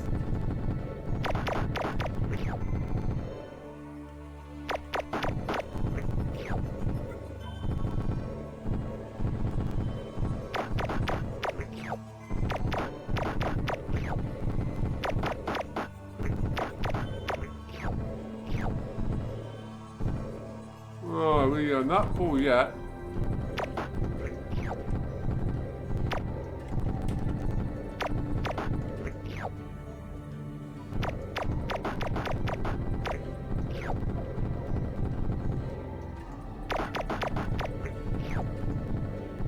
That's good enough.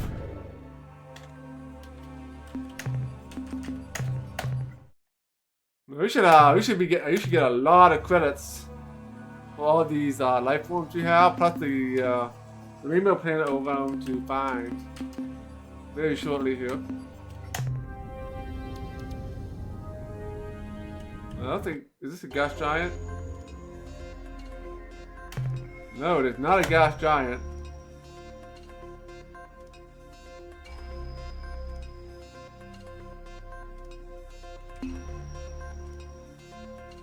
Yeah, the original game was like in 1993, so it wouldn't have had this music.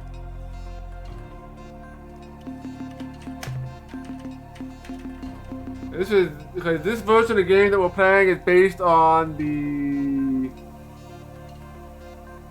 a console version. I forget which one. Alright, let's get out of here.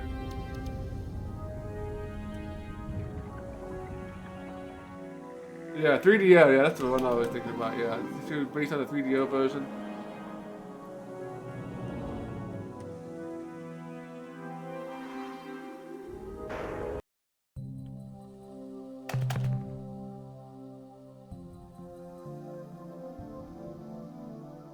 Nothing!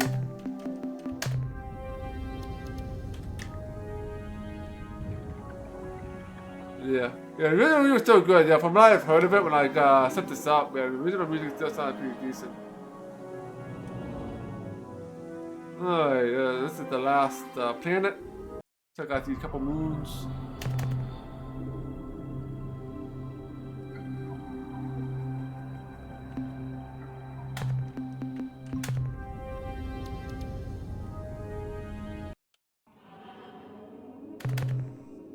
Alrighty.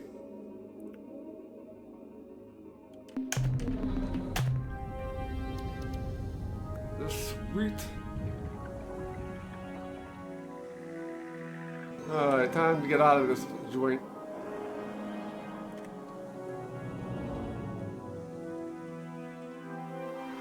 Yeah, I think we're ready to head to whatever that Pavonia system now. I want to get out of here. It won't let me.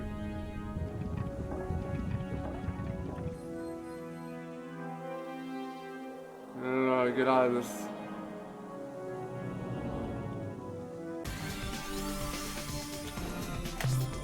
Alright, so the next stop is gonna be Alpha Pavonia,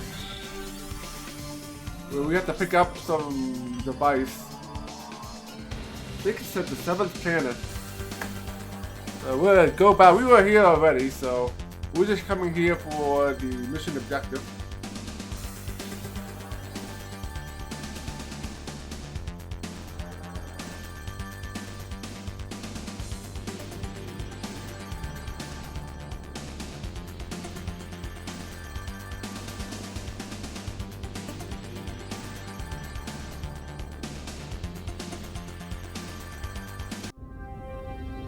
Seventh. 1, 2, 3, 4, 5, 6, 7.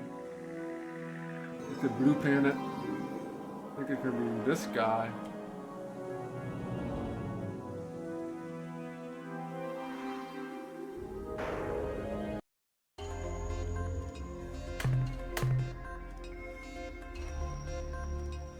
Oh, there's something here.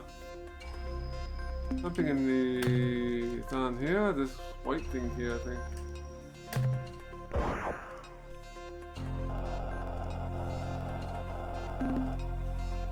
Captain, we have located the wreck of an Orc 1 Dreadnought. The fact that there is anything but a hole in the ground indicates that the vehicle had some engine power left to soften its crash. Most of the Dreadnought is just so much alien junk. We have made polos of everything. I don't think it will be much use for anyone but those egghead xenotechs back at the base. We have found one piece of equipment which is relatively intact. It is the huge hyperspace warp pod. It is the starboard unit, I think. We will bring it aboard.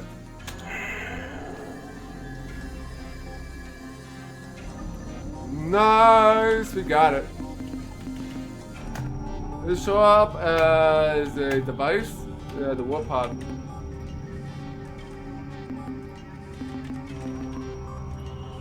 Okay. Let's save our game. That's all we need to do here. We already visited this system already.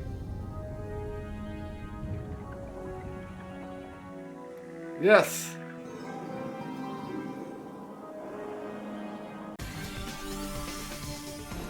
Alright, so now, before we go to the Arlu, so the Pegasus system, one of these two systems has a rainbow planet, I think.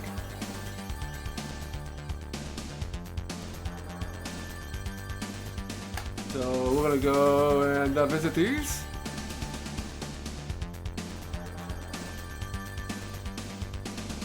I should let that probe catch me so I can get his money.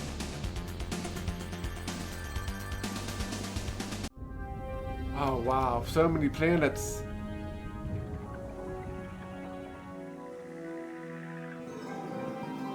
So many planets. No, that's not a planet.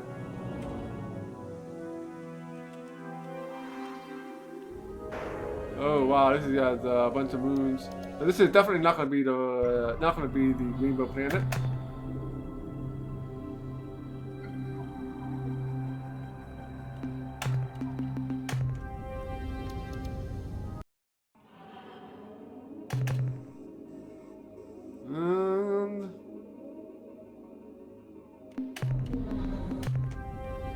And maybe we can find some radioactive materials.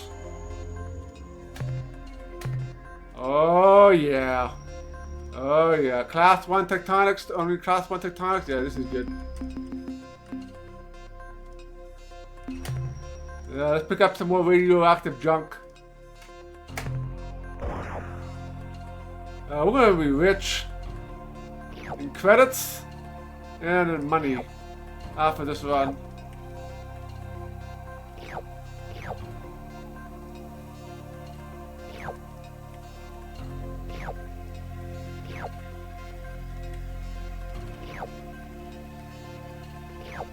Alright.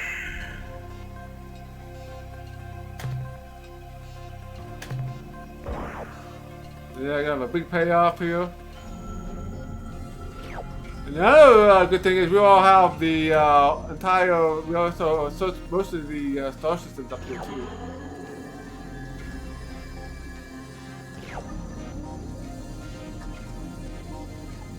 On the west side of the map.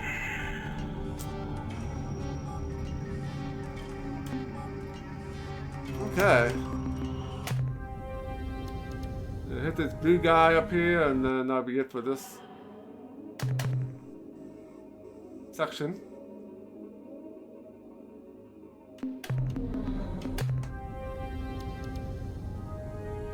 Alright, so there's a purple one up there. Let's hit the green guy here. Definitely a lot of planets.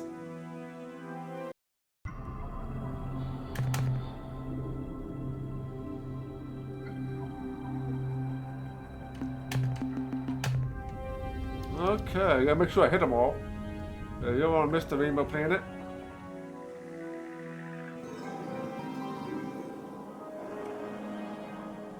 No, this is not gonna be it, cause it's a gas giant, I think. Nope. Check it out. I think it's a little too small to be a gas giant.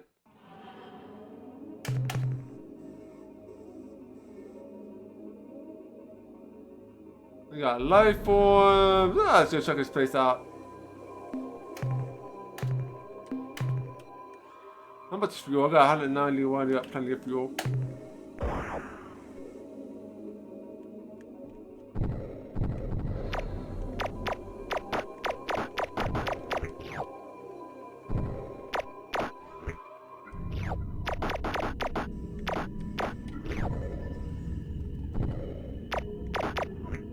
Oh, 2 for 1 deal.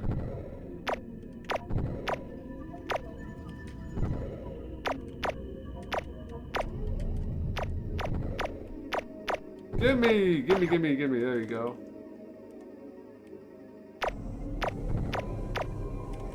These guys are kind of annoying to take out.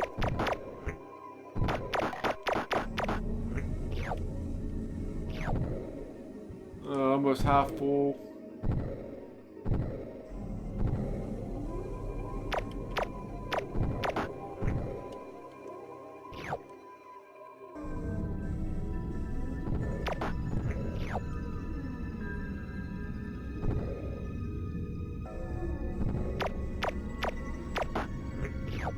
These guys are really not worth much.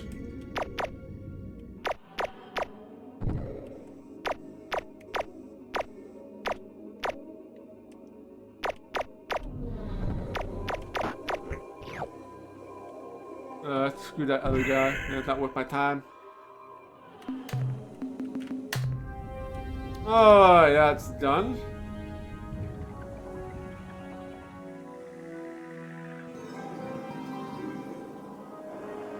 Oh, let's go over here, gold planet. Chance for some gold. Hey, we got some gold. So how much space do I have left in my cargo hold? Yeah, we're getting pretty low on inventory space here. Okay.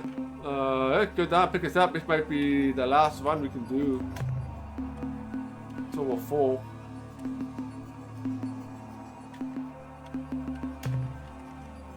And all we're gonna do is scan planets until we find the rainbow one.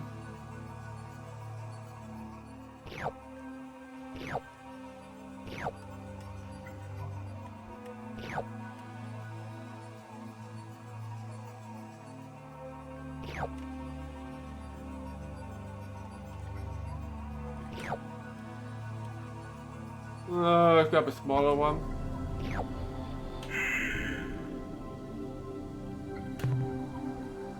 Yep, we are about full here. We are about full.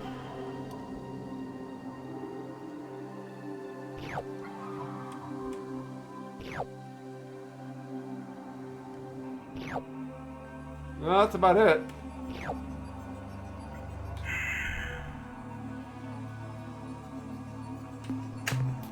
Alright. Yeah, so we got a lot of purple stuff, so it should be good payoff. Alright, we gotta visit the planets and see if any of these are the rainbow one.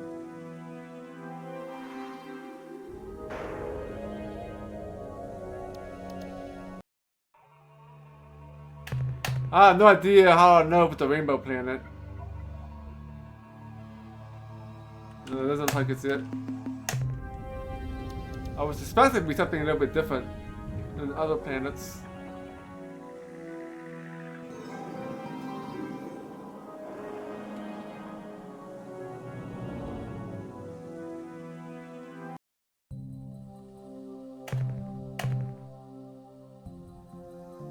I'd probably say Rainbow World, maybe.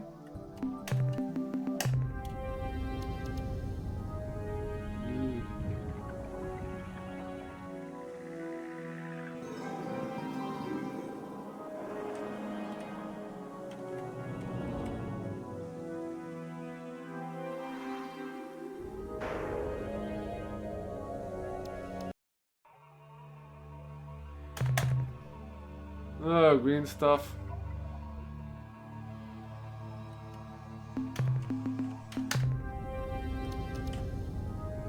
Oh, you'll know, I'll know when I see it? Good. I get about 500 credits? Wow. Oh yeah, plus with all that life forms, we're gonna be rolling in the credits.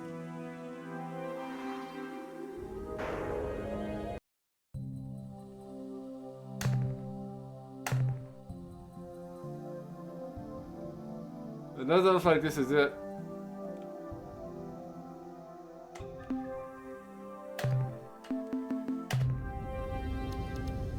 Must be maybe the other one. I don't know. Is there any more planets here that I haven't been to?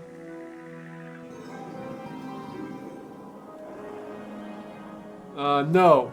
No. We're looking for the rainbow planet now.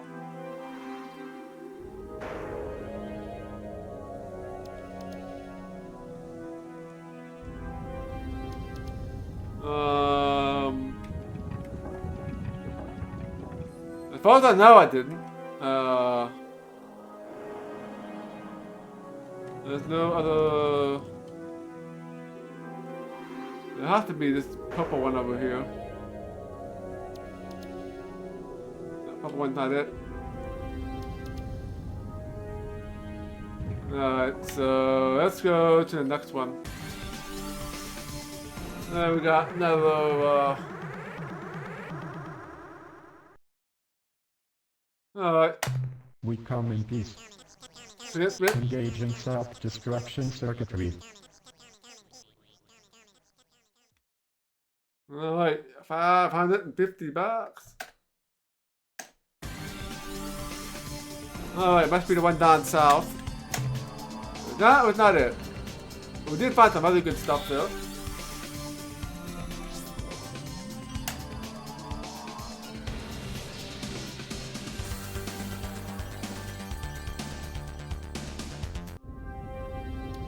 Oh goody, so there's not as many planets here.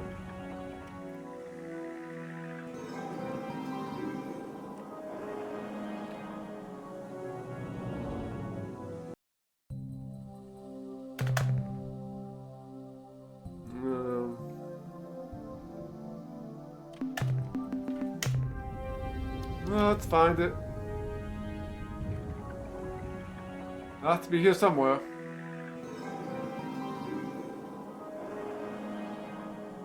Alright, we got the pink one.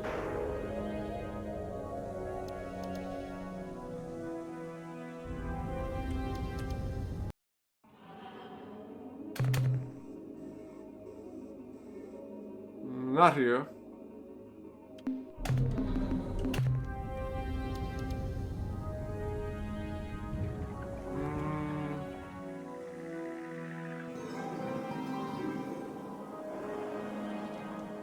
Alright, we hit the dead planet. I don't think it's gonna be this one. We'll check all the planets out anyway. You never know, we're gonna find some purple stuff.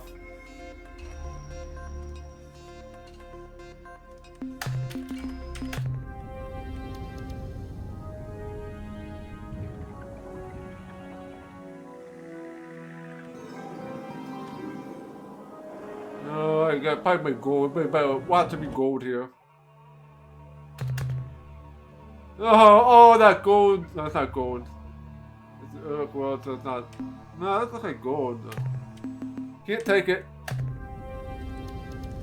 Don't have any more room in my cargo hold. Alright, one more planet left. One closest to the sun.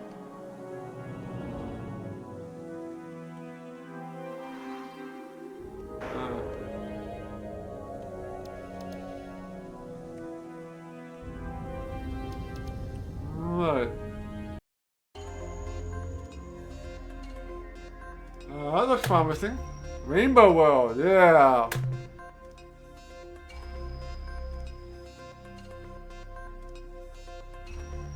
Okay.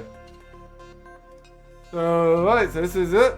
Do I have to do anything special? Or is this because I visited and scanned it? That's all I need to do? It will automatically tell me that I can send that information to the non-ones. Okay, that's one down, 9 to go. Don't think I'm gonna find all 9 of them. Yeah, this one doesn't have radioactive. I guess those are radioactives, right? The red stuff, orange stuff.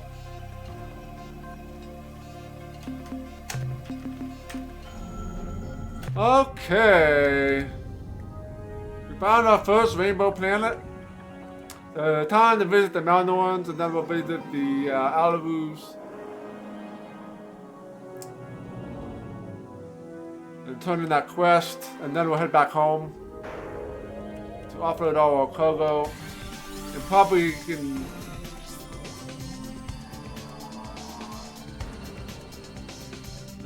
Probably then I'll have to buy some upgrades. So the time we visit the Melnorns, we'll probably have a whole bunch of upgrades that we can get. So the closest Melnorn world is going to be that green guy down there. It's right here. It's pretty close to the Alarus, so.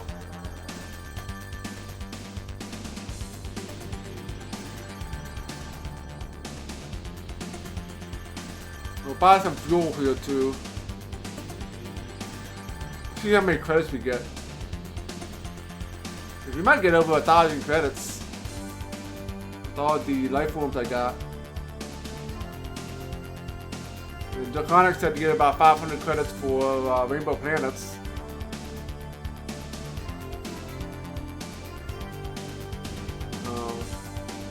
But we shall see. Make a save just in case.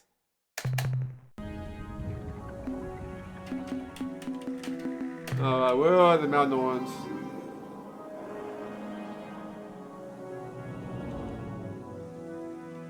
Let's see him here.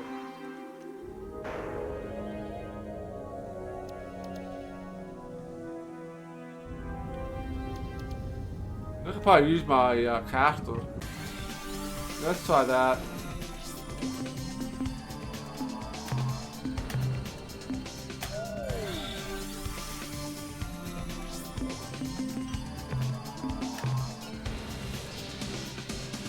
Somebody coming?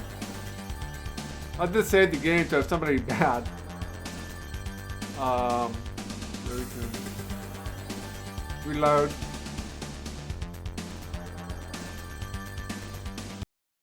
Welcome back, Captain. You are our favorite customer. Now, what can we do for you today? Items I'd like to sell? Would you like to sell, Captain? Some data on alien life forms.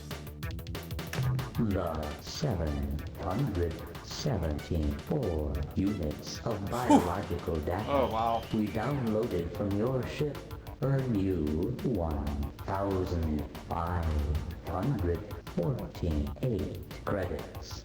What would you like to sell, Captain? Yeah, we have lots of credits now. Your ship's log indicates that you discovered the whereabouts of one of the rainbow worlds, which so fascinate us. In exchange, we will give you 500 credits. Okay, What trade items would you like to buy today? let's buy some new technology. He's so disappointed I only found one. Yeah. The technology we are now offering includes plans for adding improvements to your planet landers, which make them resistant to inclement planet weather. A little superconductive spray paint and presto, your lander can sustain a direct hit by a lightning bolt without risking the passengers inside. Usually. Since the job is so easy that a nymph could do it, I expect all your landers will be treated in less than an hour. The technology we are now offering is everything you need to know to assemble modifications to your planet landers, which make them resistant to planetary hotspots. With these new ablative plasma heat shields, your crew will be substantially safer on hot worlds. But like all our lander modifications, this protection is not perfect, so remain cautious. Since the changes to your landers are straightforward, your landers should be fitted with the heat shields by the time you return to your ship. Oh, the good lander stuff. Technology we are now offering is plans for building Hellbore cannons, a weapon much more destructive than a simple blaster. Alright, let's buy that. That's gonna be an upgrade for ship. Captain, just a suggestion. Hellbore cannons are energy gulpers. So unless you want to have a long delay between shots, I would suggest you add dynamos or even Shiva furnaces to your ship. I don't have Shiva The furnaces. I'm ready to get Shiva we are furnaces now yet. offering includes details on how to develop Shiva furnace modules, which generate energy for your combat batteries twice as fast as your standard dynamos. I am certain you will appreciate this new module, Captain. With it, you should be able to destroy and devastate twice as fast as before. Commander, that is the limit of the new technology we can offer you. If I may say so, you have been an excellent customer. Thank you. Well, we got all the technology. So we were pretty close to the end already with the tech. Information, I gotta find some more stuff to write down. Let's buy some fuel first. How much fuel do you wish to purchase?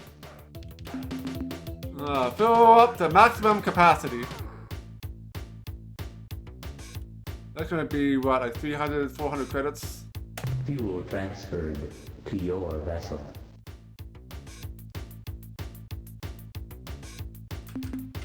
Let's buy some information. How wonderful, Captain.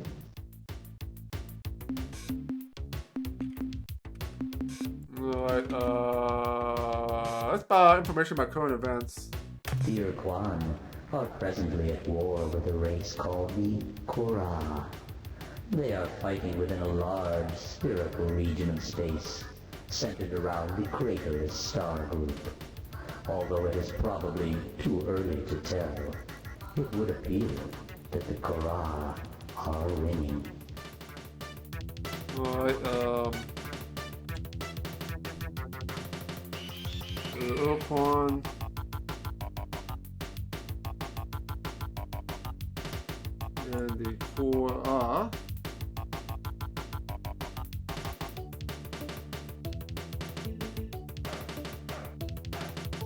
What system is that?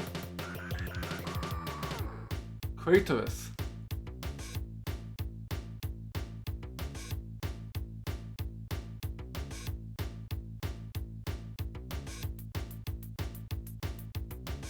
I'm not sure if that can be important or not. No doubt you are familiar with an alien race called the Umga, who live in the Orionus constellation. While they are renowned for their potent and often cruel sense of humor, they have outdone themselves in recent years. Specifically, they have used an unusual hyperwave caster to impersonate the Ilrat gods Dogar and Kazon.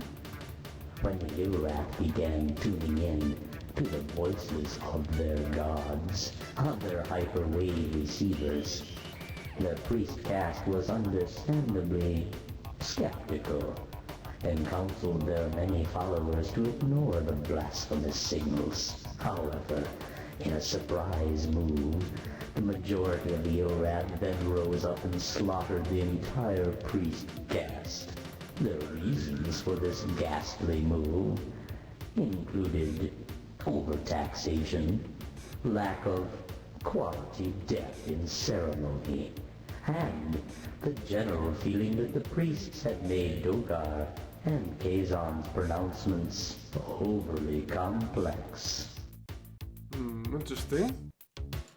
We can expose them to the Elrath, potentially. They live in Orion. We already know that, but wait this down here.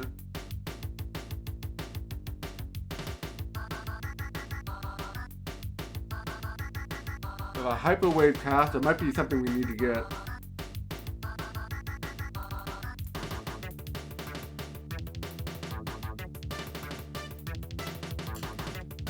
Alright. As you know, there are weaknesses in the division between dimensions. For example, your vessel uses such weaknesses to enter hyperspace. However, there are other weak spots in the galaxy which lead to yet different dimensions. One such portal exists nearby, between the Chandrasekhar and Colum Bay constellations. The portal opens only a short time each We month, already know that. starting on the 17th. Since we have never entered the portal, we can give no more information on this subject. We already knew that. As you are probably aware, Urquan starships, you call them dreadnoughts, I believe, possess effective self-annihilation circuits, which prevent other races from reverse engineering Urquan technological secrets. However, we have become aware of a shipwrecked We know this dreadnought, already too. which has remained largely intact. You will find the remains of the ship on the surface of a blue world orbiting Alpha Pavonis. We suspect you will find at least one item of interest there, possibly two. We already know about that. You may have noticed the presence of an increasingly large number of red probe vessels, which move with great speed and attack I know this about this one too. relentlessly. We are sorry to say that this is our catalog item 2418B. Do not blame us. We are not responsible for this violent folly. The product is not being used in a correct manner. Should you wish to confront the actual wrongdoers, we suggest you search the planets in Beta Corvi for the probe's owners. Oh, all the hints that I could have used, I can't use anymore. Not more than 50 years ago, the Druge were informed by the now extinct Bervixies race of a powerful alien nation called the Utwig. The Utwig, the Bervixies explained, were pleasant, sophisticated creatures, but they were also terminally depressed and often spoke about ending their lives. by activating a super weapon, some kind of gigantic bomb, which they had found on one of their worlds. Zeta Heidi 6B, I think it was. The Druge recognized the description of the bomb as a precursor planetary tool, which indeed was an explosive device of unrivaled power, and they set out to make it their own. Though the revolting, criminal, insidious Druge rarely leave their sphere of influence, it encompasses Algol, Almagest, and the Persei stars. They made a special trip on this occasion to the Aquarii constellation, where they made contact with the Utwig. There is a device commonly known as the Ultron. Is it now in your possession? Ah, I see. The Druge sold this device to the Utwig, explaining that it was a precursor personal magnifier, which would enrich the lives of their entire culture in too many ways to describe specifically. The Utwig, I am sorry to say, fell for the Druge's foul ruse and snapped up the Ultron immediately.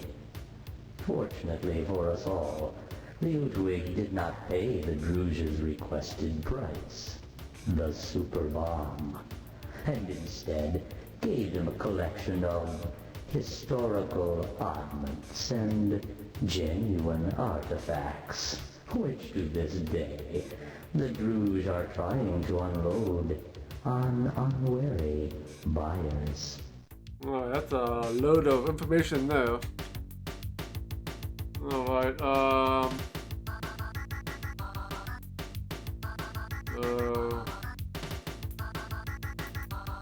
we have some sort of super bomb.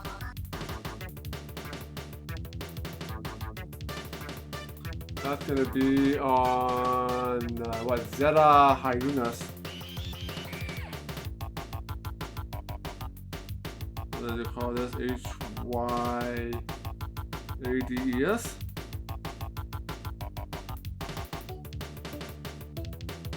Six B.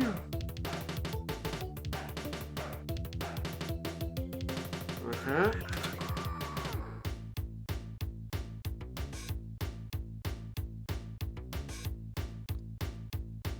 So the Druge.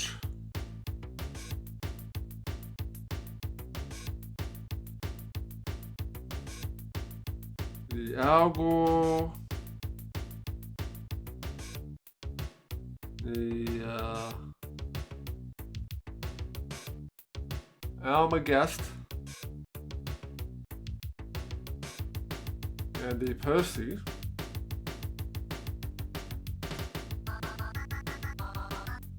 Stars? Okay.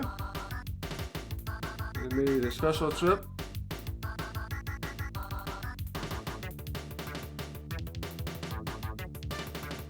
To the Aquarii.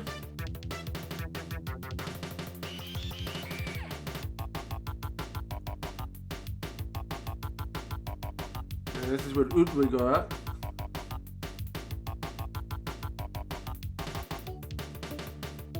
And there's an Ultron.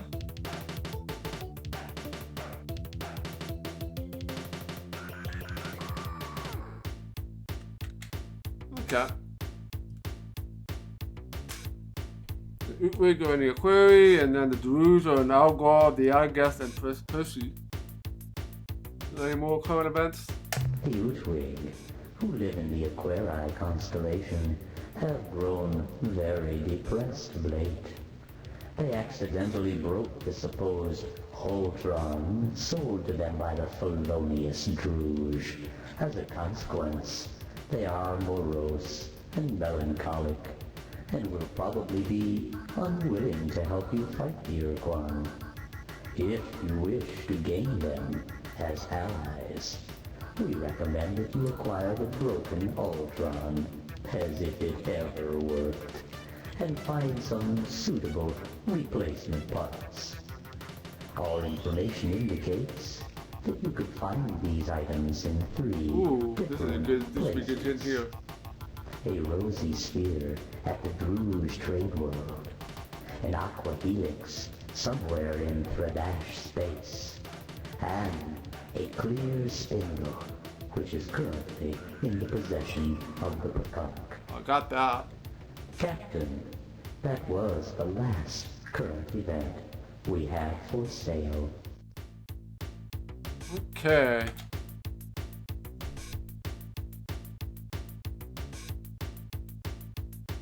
So we need to get the Ultron.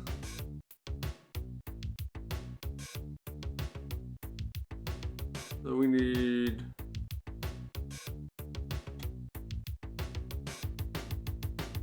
the Rosy Sphere.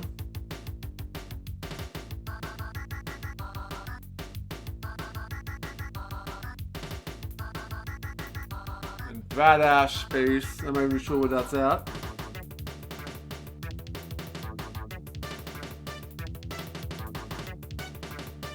So we gotta find out from the Badass. The Clear Spindle, which we already have. And the Aqua Helix.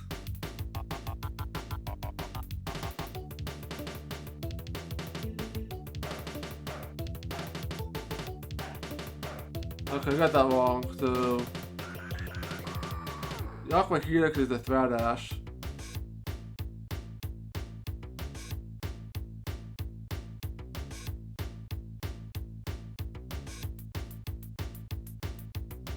And then the Rosy Sphere is gonna be the Druge.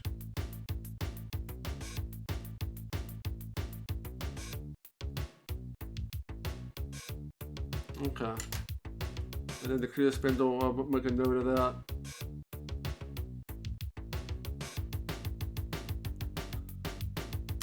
Okay.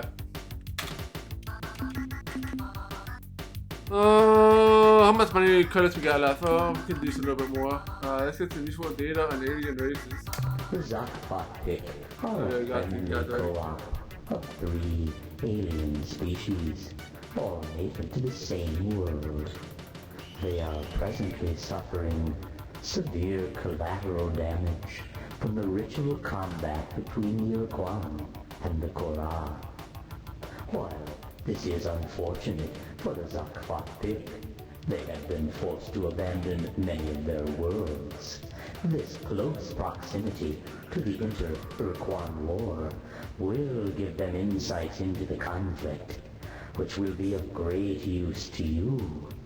In addition, the Zakfatik met the Chenjesu early on in the war and are eager to make allies who can protect them from their enemies.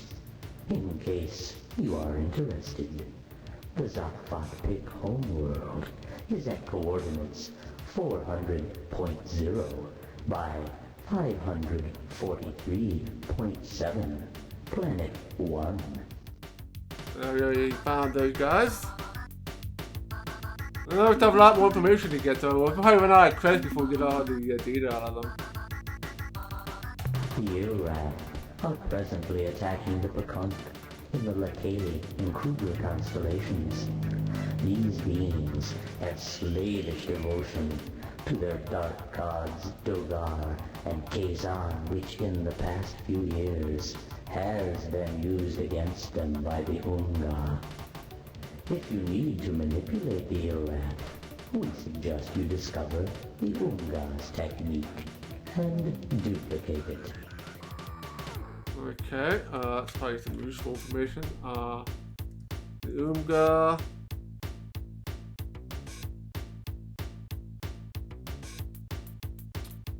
I use the method.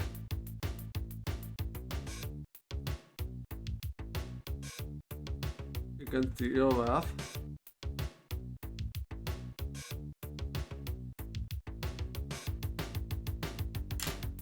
Okay. The Pekunk are a mystical offshoot of the Yehat species, who left their bird brothers long ago to found a peaceful enclave in the cooler and guideless stars. At the present time, the Pekant are defending themselves against the Irat, who have been commanded to attack the happy birds by Dogar and Kazan. The Pekant may be unwilling to make a formal alliance with you, but we have confidence that if you explain yourself honestly, they will help your efforts against the Irquan. Yeah, we already knew about that. The creatures presently fighting the Irquan are called the Korra. They are an Irquan subspecies who split off from the main species many thousands of years ago. Their present fight is a ritual reenacting of a major difference of opinion between two rival Irquan leaders after the Irquan overwhelmed their slave masters, the Dinyare. The Korra are immune to reason, having long ago lost the ability to see their situation objectively. They live in a self-maintained paradox. To ensure their safety and security, the Korra fight an endless battle against all other sentient species. Okay, that's kind of where we got that from them. I must warn you about some very bad people. Is this worth so many credits? You ask yourself. I assure you it is. The creatures are called the Druge, and they are a callous and evil race. They care for nothing but profit and personal gain through unfair mercantile exchanges. Why are you looking at me like that, Captain? It is not appropriate. As I was saying, these wicked creatures will try to sell you commodities at unreasonably low prices. Boy, they almost give away fuel. Do not fall for their tricks. There are hidden costs, secret tariffs. So that you may avoid them, I will tell you that their main trade world is Zeta Persei 1. Why are you smiling, Captain? Alright. That's gonna be good. So we can find out where the Druge are. So they're gonna be Zeta Persei the first.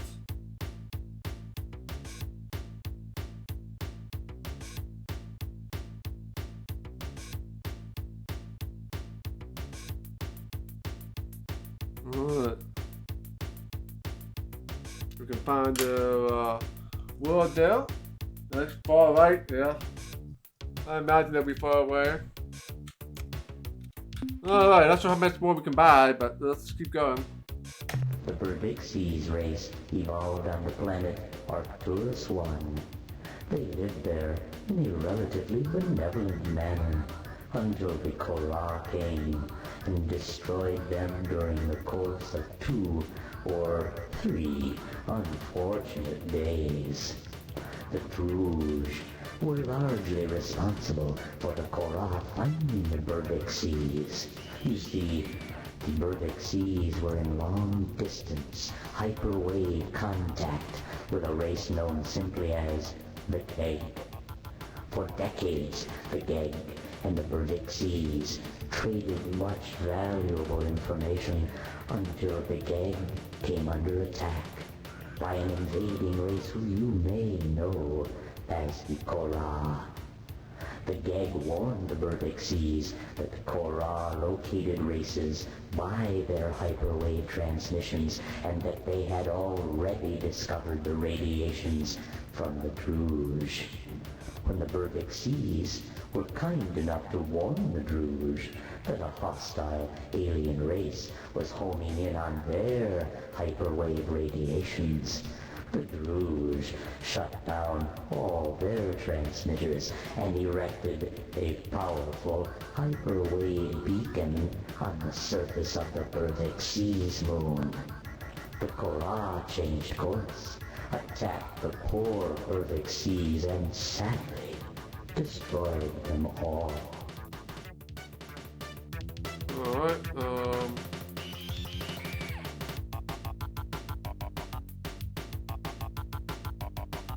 Alright, so we might be want to visit this planet, I'm not sure. So he's got the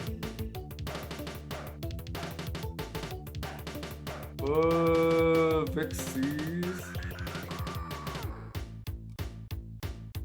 The Arc.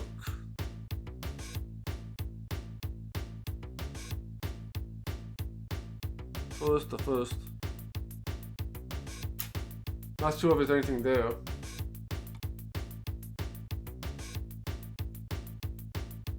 Okay.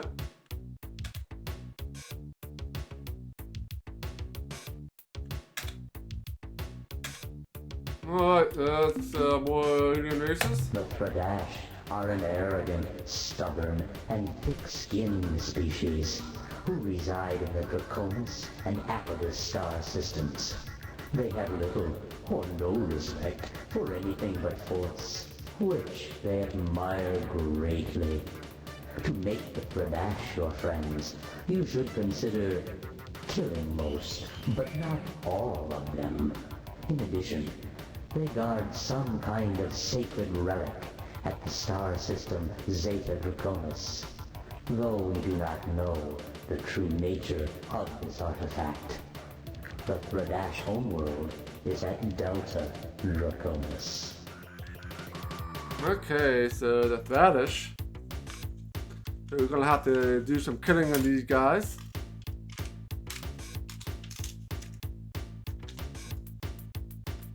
Let's see what we got here.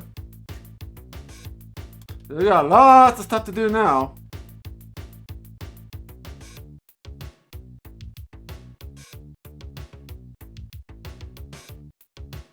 So they are located in the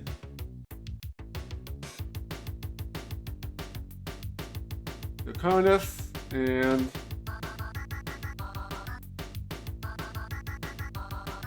Apodus star systems.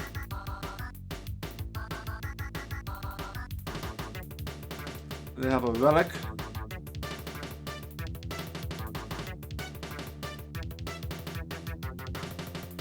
At the Zeta Draconis.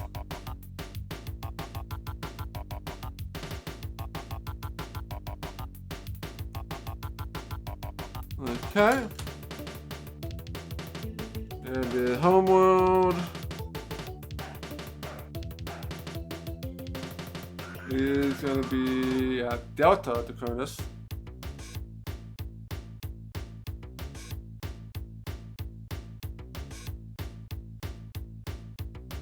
Okay. And that's about all information there. After the war, the Chenjesku and the Mernherm chose to be slave-shielded on the Chenjesu's homeworld at Procyon. We suspect that they are melding their two species to form some kind of new hybrid race, a race which may well be powerful enough to destroy the Urquan single-handedly. However, by our calculations, this process will take many decades, if not centuries. Should you wish to talk to them, we recommend you invest in a hyperwave broadcasting system, which is powerful enough to penetrate the shield around their world. I think we already have that. Zoomcaster. So they are Protocon, right? I'm assuming the Chenjutsu and the Murm are gonna have a ship that's gonna be probably the best ship we can game.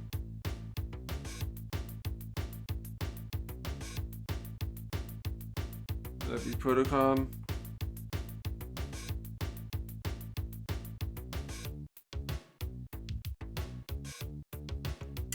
Okay.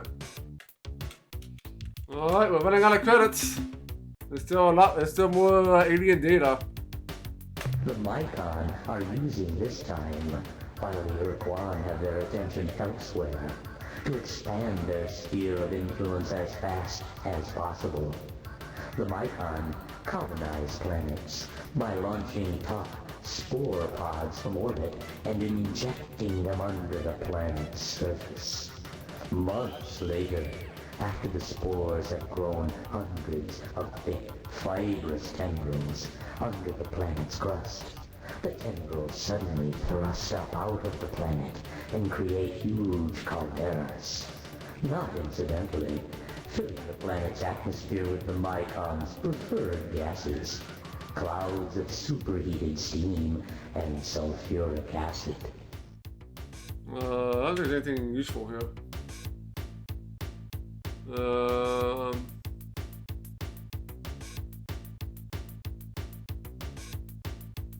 It was basically to destroy the planets. Alright. Make a note of that, I guess.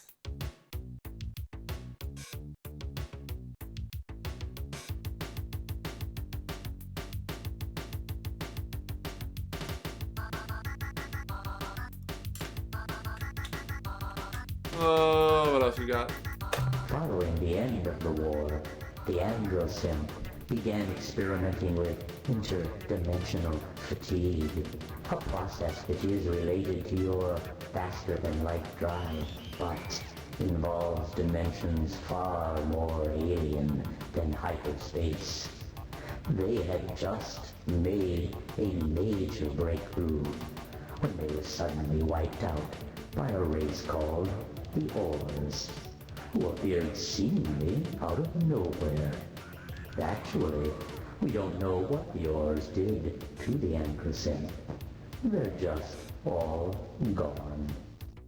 Alright, nothing useful there either.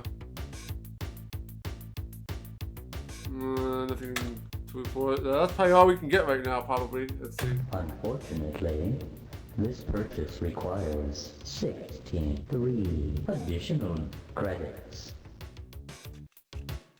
Alright, that's about all we can buy right now. We got all kinds of information and stuff we can do.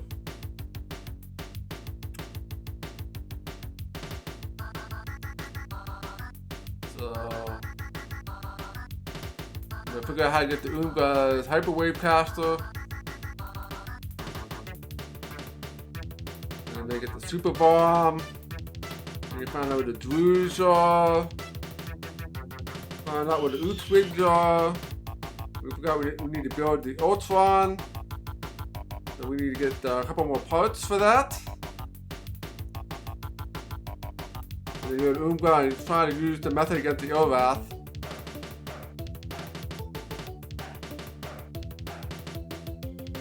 And then we have this Reveries which are extinct, but this is a planet for the solar system. We know where the Thadash are at, and they have some sort of relic. And then we have information about the Tenzu. Lots of stuff. And we also have information on the show Fixed Eye, which is probably going to be our next stop after we take care of business with the with those dudes with the hidden planets. It has been a pleasure dealing with you, Captain. We look forward to your next visit. Alright, time to save, obviously. We do not want to do that all over again.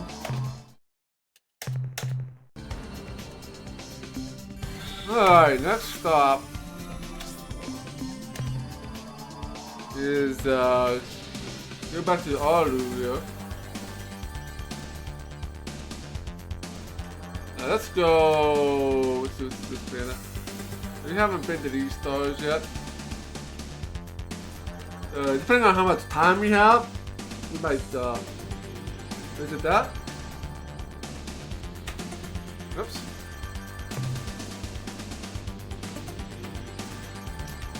Hey there, Camillo! Thank you for the raid. Let's go back over here.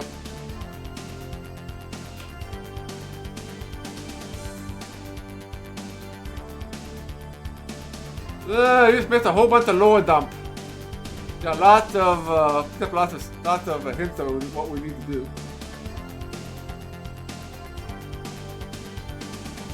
Now we're going back to the Arlu. We're gonna get to 17, so we can spend a little bit of time here searching these planets.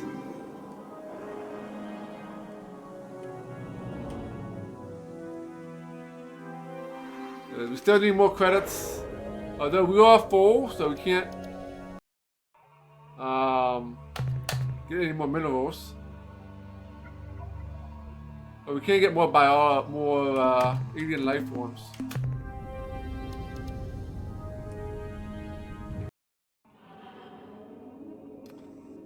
Ah, 80 ultimate 8, very nice.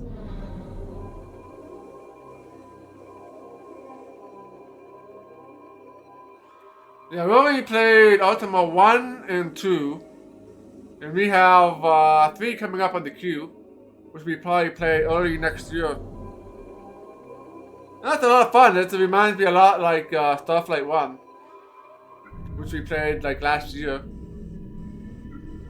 So yeah, definitely has a lot of nice features to it. So enjoying it a lot.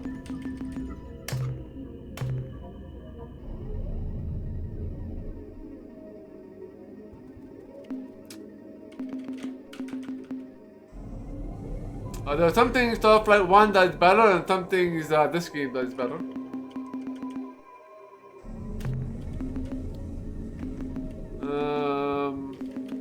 Yeah, nothing here.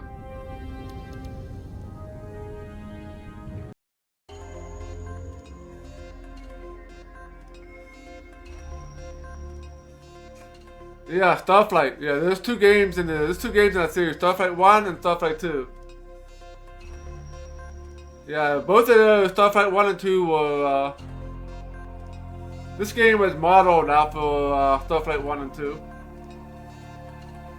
Yeah, they're old games, so Starflight 1 I think was released in like 1988. You know, Starflight 2 was released in like 1990? 91? I don't remember.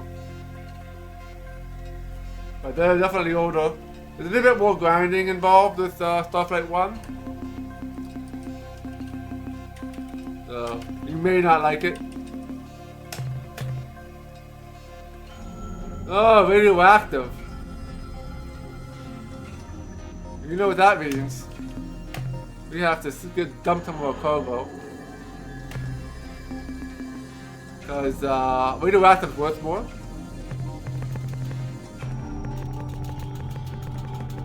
So we dumped some of this gold.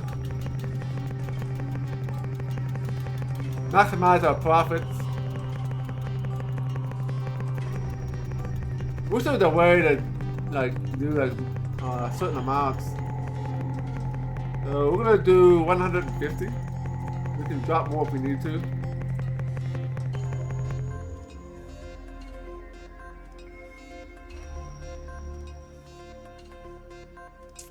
Yeah, Starflight 2 is definitely better than 1, but I don't remember too much about it, since I haven't played it since it came out. Yeah, Starflight 2 is definitely better.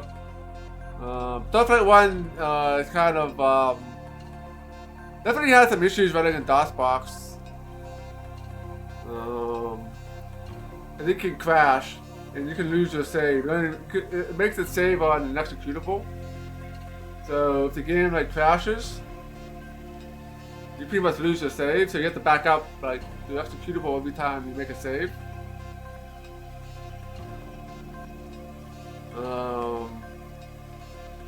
But Starflight 2 is definitely definitely should be better, but I haven't played it yet. I'll be playing that next year. I think next year or the year after, depending upon how many games we get through.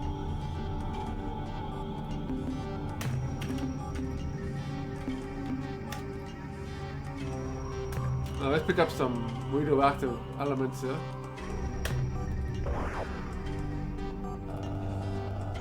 Yeah, backing up. Oh. Oh, this place is hot, but luckily we got the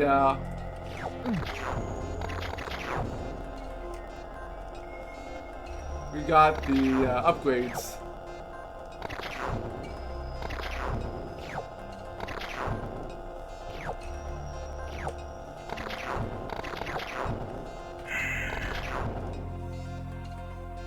Yeah, if we did not have the upgrades, we would have been toast.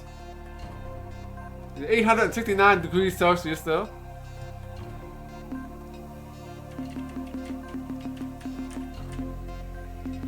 So how much space do I have left? I got 53 spaces. Yeah, we'll save that for another time to find more radioactive. Alright,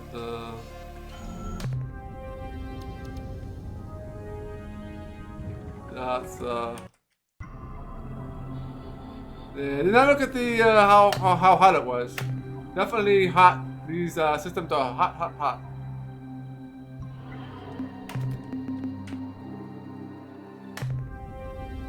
Alright, that's it here.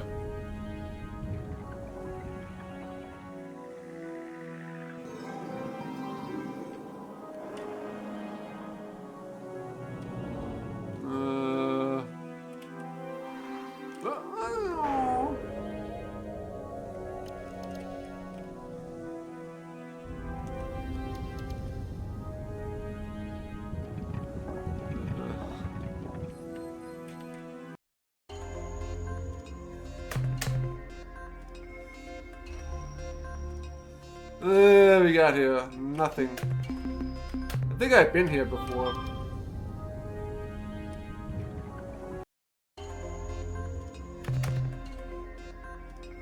Well, maybe not. There's a radioactive stuff. It's pretty hot here though.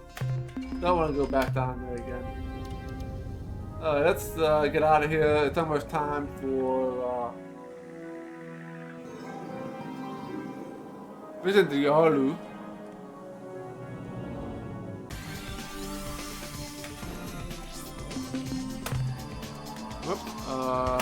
Star map. Let's just head here.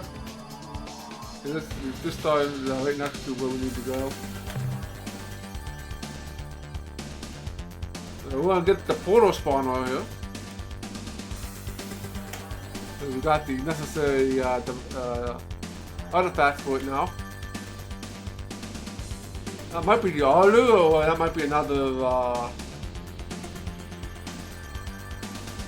droid.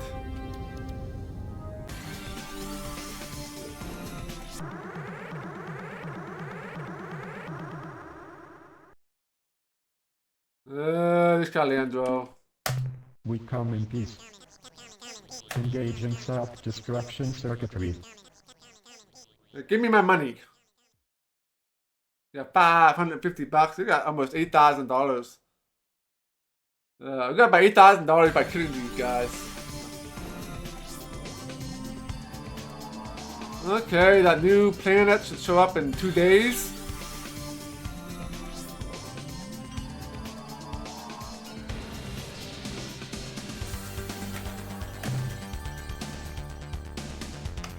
Yeah, this little planet here only shows up from the 17th to the 20th of every month.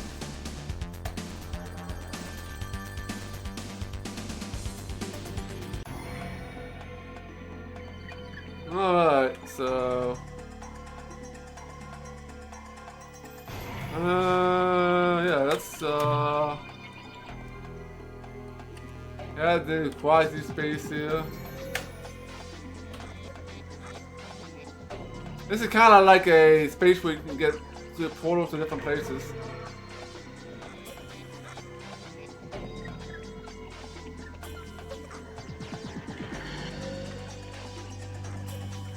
Before we do that, make a save.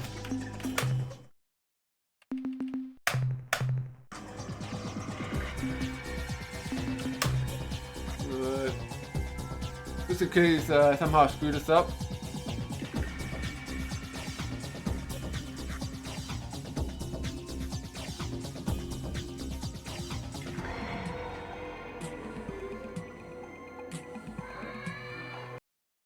prospect of sharing the easy way with you excites us. If you have found the Urquan warp pod, this prospect can be made a reality.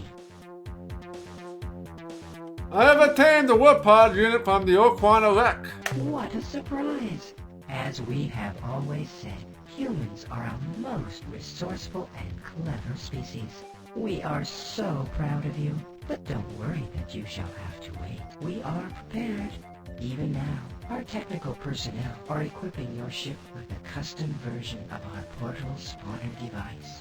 The device is usable only in hyperspace. Whenever it is activated, the spawner will focus several interdimensional teeth beams adjacent to your vessel, opening a temporary hole into quasi-space.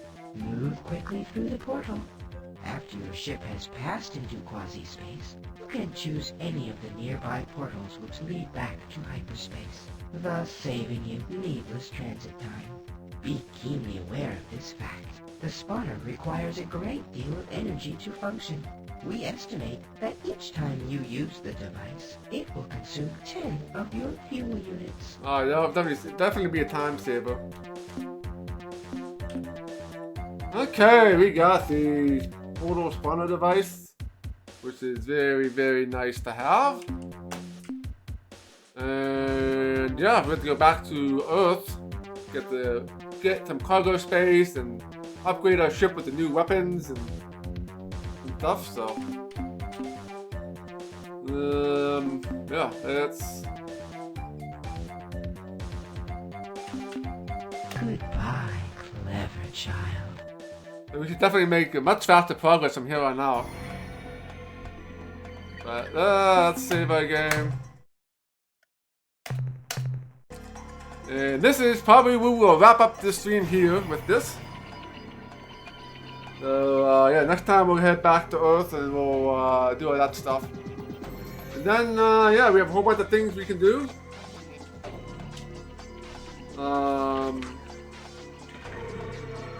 Yeah, first we're gonna visit the Shogutai or whatever they're called, and get them become allies, and then we'll start to do these other things that we have information on.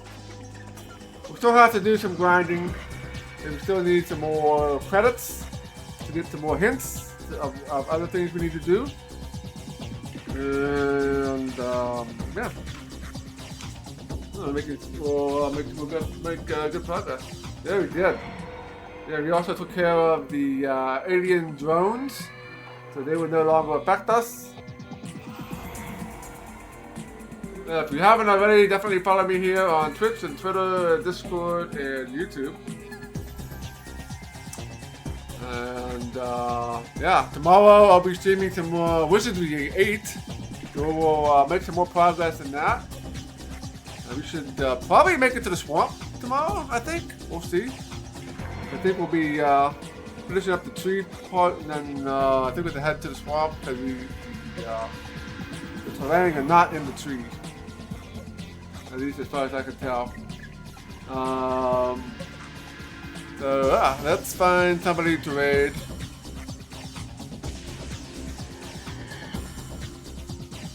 Let's see.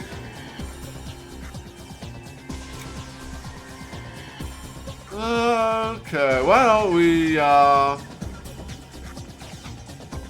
head over to Kilgore's hot stream. And he's playing some Gothic 3. Let's go check that out.